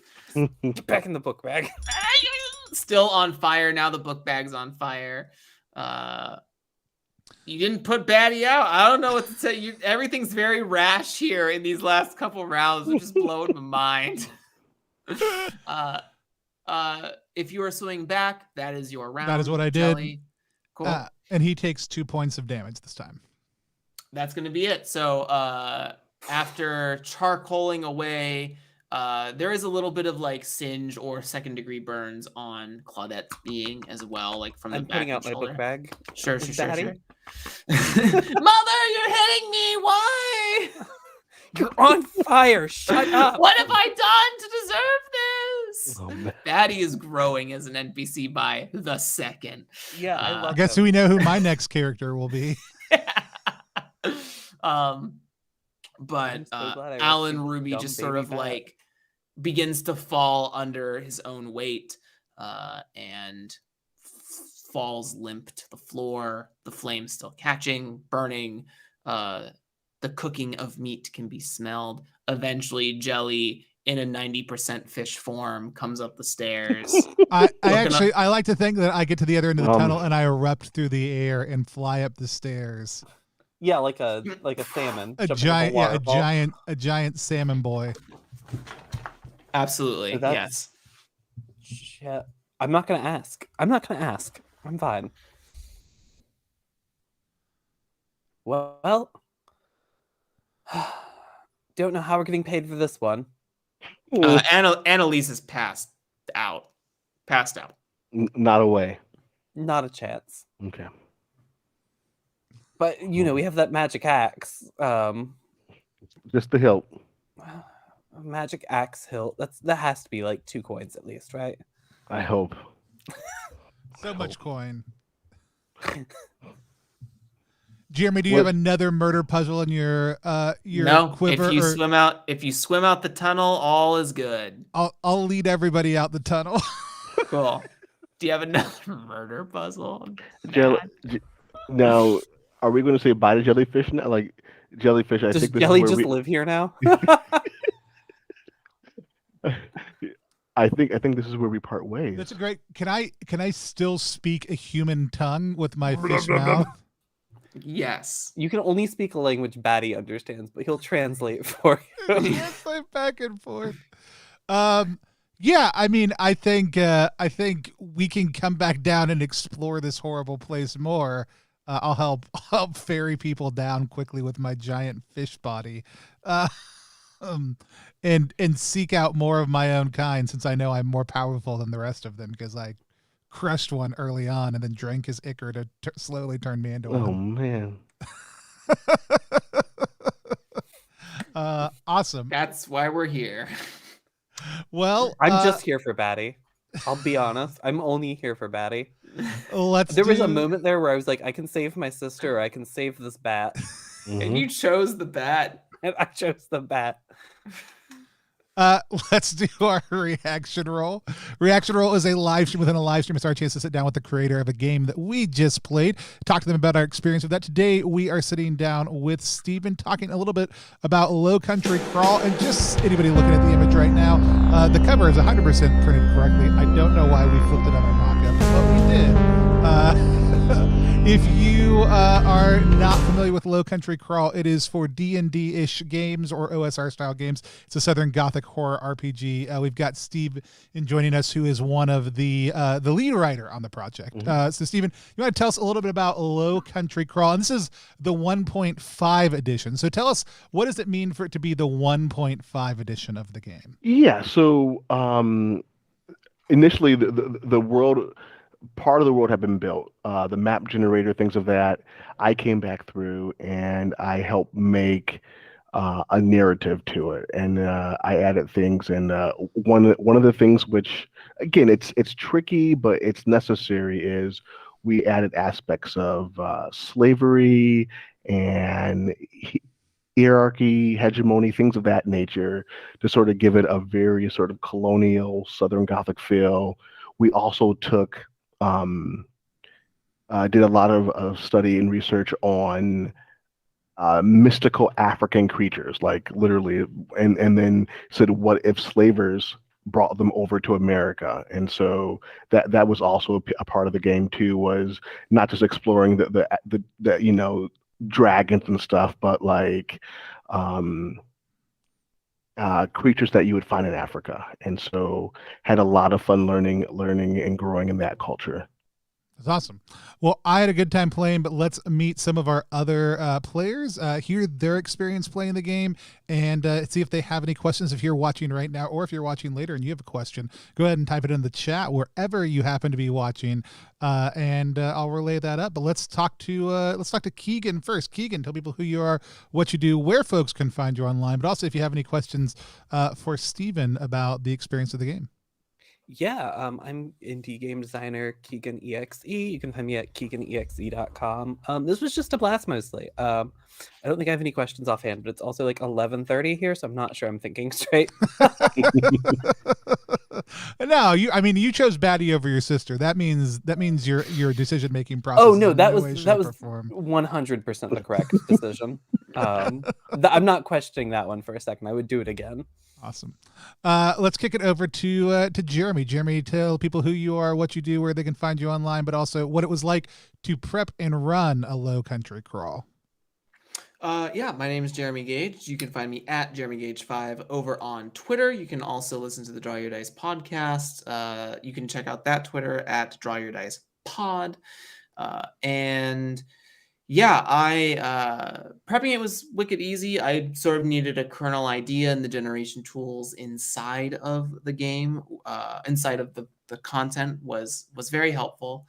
And I don't know too much about sort of the Southern history of America, and I didn't choose to play out those things because I feared that I would do not the justice that it deserves. But I am more than happy to support a fellow Black creator in their creations here today. So that's amazing. Prepping today, otherwise I wanted to throw like some lore bits from the book, such as the Golden Crusade things, the Pluff Mud. I did remember why I put the merch in, but I think I panicked in the moment of figuring out what it was going to have, like a little jackal laugh because of one of the African mythological creatures that were later in the book. And but my bad. We know the things we don't know until we know them or don't know them. For me, though, I love seeing this sort of content. I love exploring and trying to like wrap our heads around the creative writings that involve some of the things that are not taught on mainstream /imperialism /colonialism history notes, right? So it's really nice to get someone else's perspective on America as well, and the things that have happened that need to be talked about. Awesome. I guess my question for you, Steven, is what? Did someone say they're scared? Sorry, that was my husband off camera. My question for you, Steven, is what sort of like do these have any like cultural touch points to you and your family personally, or was there any additional research that you sort of went into like redesigning or adding to the setting here? Yeah. So if you're willing to share those things, excuse me. Yeah, sure. So I think the first part, the study part, the study part, I learned a lot more about piracy and added that to it because I it's such a contrast of true democracy, which early pirates had. I also sort of remember some of the stories my grandfather told me and some of the things that, and this is part of the foreword. It was just I kind of included my own sort of angst and just upbringing in it a little bit of like sort of being marginalized at points. And so it's really tricky because you want it to be fun and escapist, but you also want I also tried to bring a bit of authenticity to it. So yeah. Thank you for doing that. Love it. The third Joe, who could have just leaned over and yelled. That's why I muted a second ago. I was like, you could just walk over here and ask the question on camera. We'll pretend the third Joe isn't over there. And he was like, "That's weird," and that's what scared was. Wants to know, can you recommend any books or media that helped you while you were doing research for the game? So if somebody wanted to dive into this more, was looking for some other resources that were maybe specifically helpful for you, what might you recommend? Yeah. So, let's see. I think one of the biggest ones was there's I think it's gonna be turned into an official book, but it was like there's I think it's called A Book of Creatures, and specifically the African American part of it. And so it goes through a lot of these creatures, and then what's another book? Good question. I'll have to maybe send you some more of the resources that I went through and used, but I would say a Book of Creatures and a lot of the African lore, and then I went back and I cross-checked it with other sources to really sort of pull out it, and then added my own fantastic twist to the creatures to make them more D&D friendly. Is there one of those creatures that kind of stands out to you as the one you either would least or most love to encounter, depending on how you want to approach it? The Zateran, there's two of them. One of them looks like it's called a Zateran. It looks like a Teenage Mutant Ninja Turtle / mermaid combined, and I thought that was a really cool and I think our artist who did it did a really great job with it. And the other one is a hyena human hybrid, and I thought that was just a really neat a really neat piece of lore where it sort of represented a creature having two sides to it. One side that was the jackal or the hyena that was carnivorous and swindling, and then the human side that was sort of warring against it. So I thought those creatures were very interesting, and especially for the jackal hyena one, I thought I really wanted to give the game master control to make it good or bad or just conflicted. And so really, because I didn't want every creature to come and be like, oh, let's get rid of this, so there's definitely a mixture of creatures that some are actually beneficial in the game, and some are dangerous. So yeah, like baby bats. You got to adopt those baby bats. yes, Batty batters. Yeah. Some will save you against the tooth fairy. So yeah, it was really funny. Like Joe was like, True Neutral was or Lawful Neutral was like messaged me after. He's like, oh, there's one collector in every book, and Charlie Ferguson Avery, who did some of the art on the project, has a book called Into the Weird and Wild. And one of my favorite things about the Into the Weird and Wild is I'm 100% a collector. I'm like, oh, there's weird creatures and their body parts are in front of me. I would like some of those. Thank you very much. And so like I love when we see a lot of those different things pull in and come across, and seeing different, like the different cultural realities that get pulled in are very, very exciting. As somebody who likes to then hack those creatures apart and look inside of them and, pull out weird things and then do weird stuff with them later. But it's also really just great to be pulled outside of just the Eastern European, Anglo folktales. And so like it's, because like for most people it's like, oh, we'll throw in some Western European ones also and get really exotic. So it's very cool to see some of those other pieces come through. My question, I had a blast playing, I had a great time. I love seeing the update, also some of the different changes that have come through, some of the new adventure pieces that I really love, the different take on what a lot of people would expect, especially somebody who's used to just kind of traditional like Western fantasy, walking in and then getting hit with the Southern Gothic reality of like pirates aren't the bad guys necessarily. Like, like they are mercenary, but they are Democrats. And they also, they have an invested interest in actually the building up of some of the infrastructure in the area, just not necessarily the formal ones. But oftentimes in a way more grounded, organic way that cares more about people directly. And so there's a lot of interesting things that can be played around in the space. And I love seeing, okay, man, here's what my question is. It's not for you though, Stephen. It's for Jeremy. What's that toe in that jar? Tell me about that. It wasn't real. It wasn't real. It wasn't real. It was madness. That was to get you to drink the heart. That's what the encounter I rolled was. So I just let you keep doing it. I let you keep having the toe jar, but it was never full of anything. You drank the whole heart. Oh, that's awesome. Does that mean that Steven's character drank some of the heart also? The jar was empty when Steven had it, but okay. I didn't want to say anything and break the illusion. So that's great. I love it. I love it. That's awesome. So, I had a blast playing, super fun. Okay.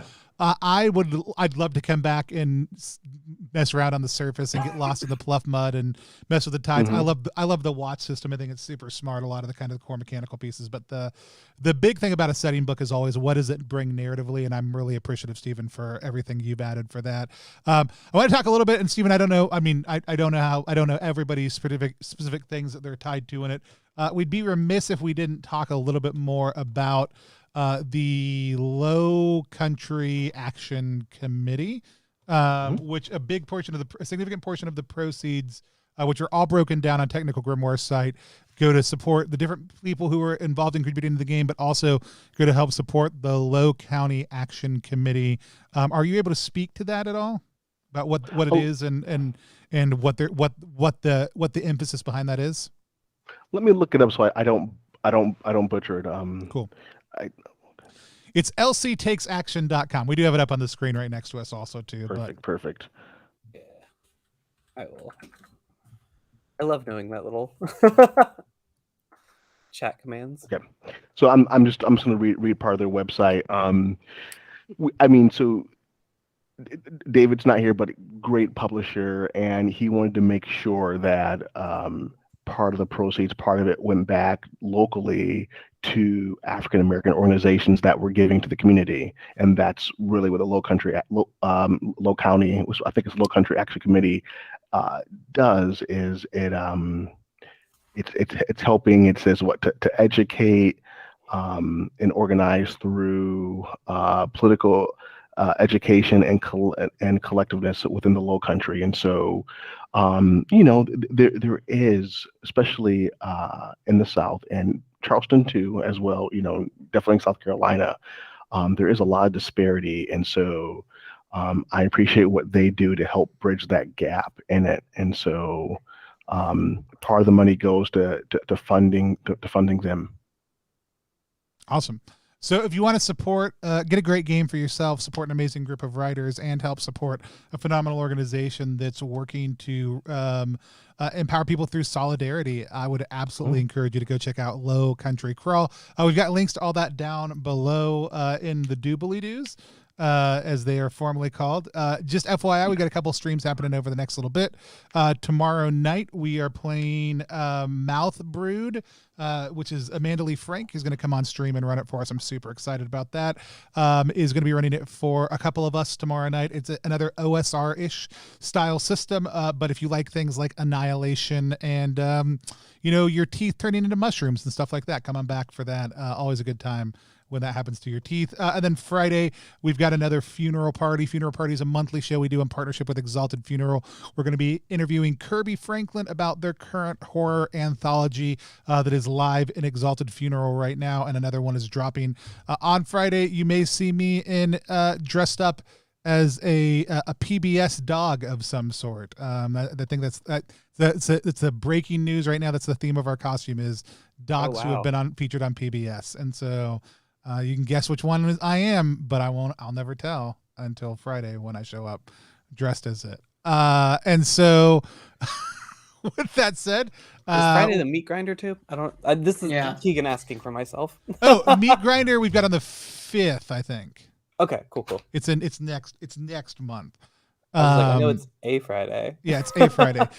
So on the 5th of November, we're going to be playing Meat Grinder, which is Mothership Adventure, but we're using Through the Void. So if you liked the style of the system we played today, it's a sci-fi take on that. And then we're also going to be doing a Mothership actual play coming up soon with part of their box set and some of their new rules. So if you haven't already hit subscribe, please, or follow, because we should set up subscriptions, but we haven't yet. We want to thank everybody who's followed us over the course of the last little bit, including Helsel Arts, which may be a horrible butchering of your name, Great Bear Spirit, and someone else. Kettle and Clock. Thank you, everybody who hit follow over the last little bit. We will be back for all that stuff, but until then, we're just going to wave at the screen. Was there a giveaway, Tony? There is a giveaway. We didn't have a lot of entries. I'm not going to lie. So if anybody right now, thank you for reminding me, wants to hit exclamation point, get low to get entered into the thing. This is your last chance. We're going to vamp while that happens. Jeremy, what projects do you have coming up that you're most excited about? I'm working on for the podcast, I'm working on DYD 52 magazine. So kind of a look back at the last year of Draw Your Dice. And sort of like a quick digest of like, hey, I don't really want to listen to the backlog. I just want all the good stuff. Boom. Here's a cool magazine of everyone who's been on the show, which does include Tony and Kegan respectively. And then tinkering at my own game designs, and also working on an actual play for Monster Care Squad by Sandy Pug Games, which will be really cool and hitting you as early as next year. Sweet. Awesome. Well, with that said, I'm going to go ahead and say that Gore Big, you are our winner. Go ahead and shoot me either a message here or over on Twitter, and we'll get that all set up for you. I'll work with David to get you that copy, whether it's digital or physical. I don't know, but we're going to find out. Let's also, I always forget, and I'll pay for it if I need to. I'm happy to make good things happen for people. I always forget, but I'm not going to forget this time. We should go raid somebody. I'm bad at raiding. Period. So let's figure that out. Who are we raiding? I don't know. Who are we raiding? We can raid Critical Role. We could raid. They're not even TPK. live. They're doing Harper's right now. Is TPK live right now? Yes, they are. I just double checked. There we go. Have to shout out my other channel. Your other channel. Let's go raid TPK. I am a huge fan of the work that they do. They are, as we often say, our oldest enemy and our greatest friend. They do phenomenal indie live streams. If you like the work that we do here, you'll love the work that they do over there. We're gonna wave at the screen until we raid, and because I don't actually know this is why I don't do it. I don't know how it works at all. We're gonna wave at the screen. I'll take us off sometime. I'm hitting start raid right now. I don't know how any of that works. Bye everyone. I think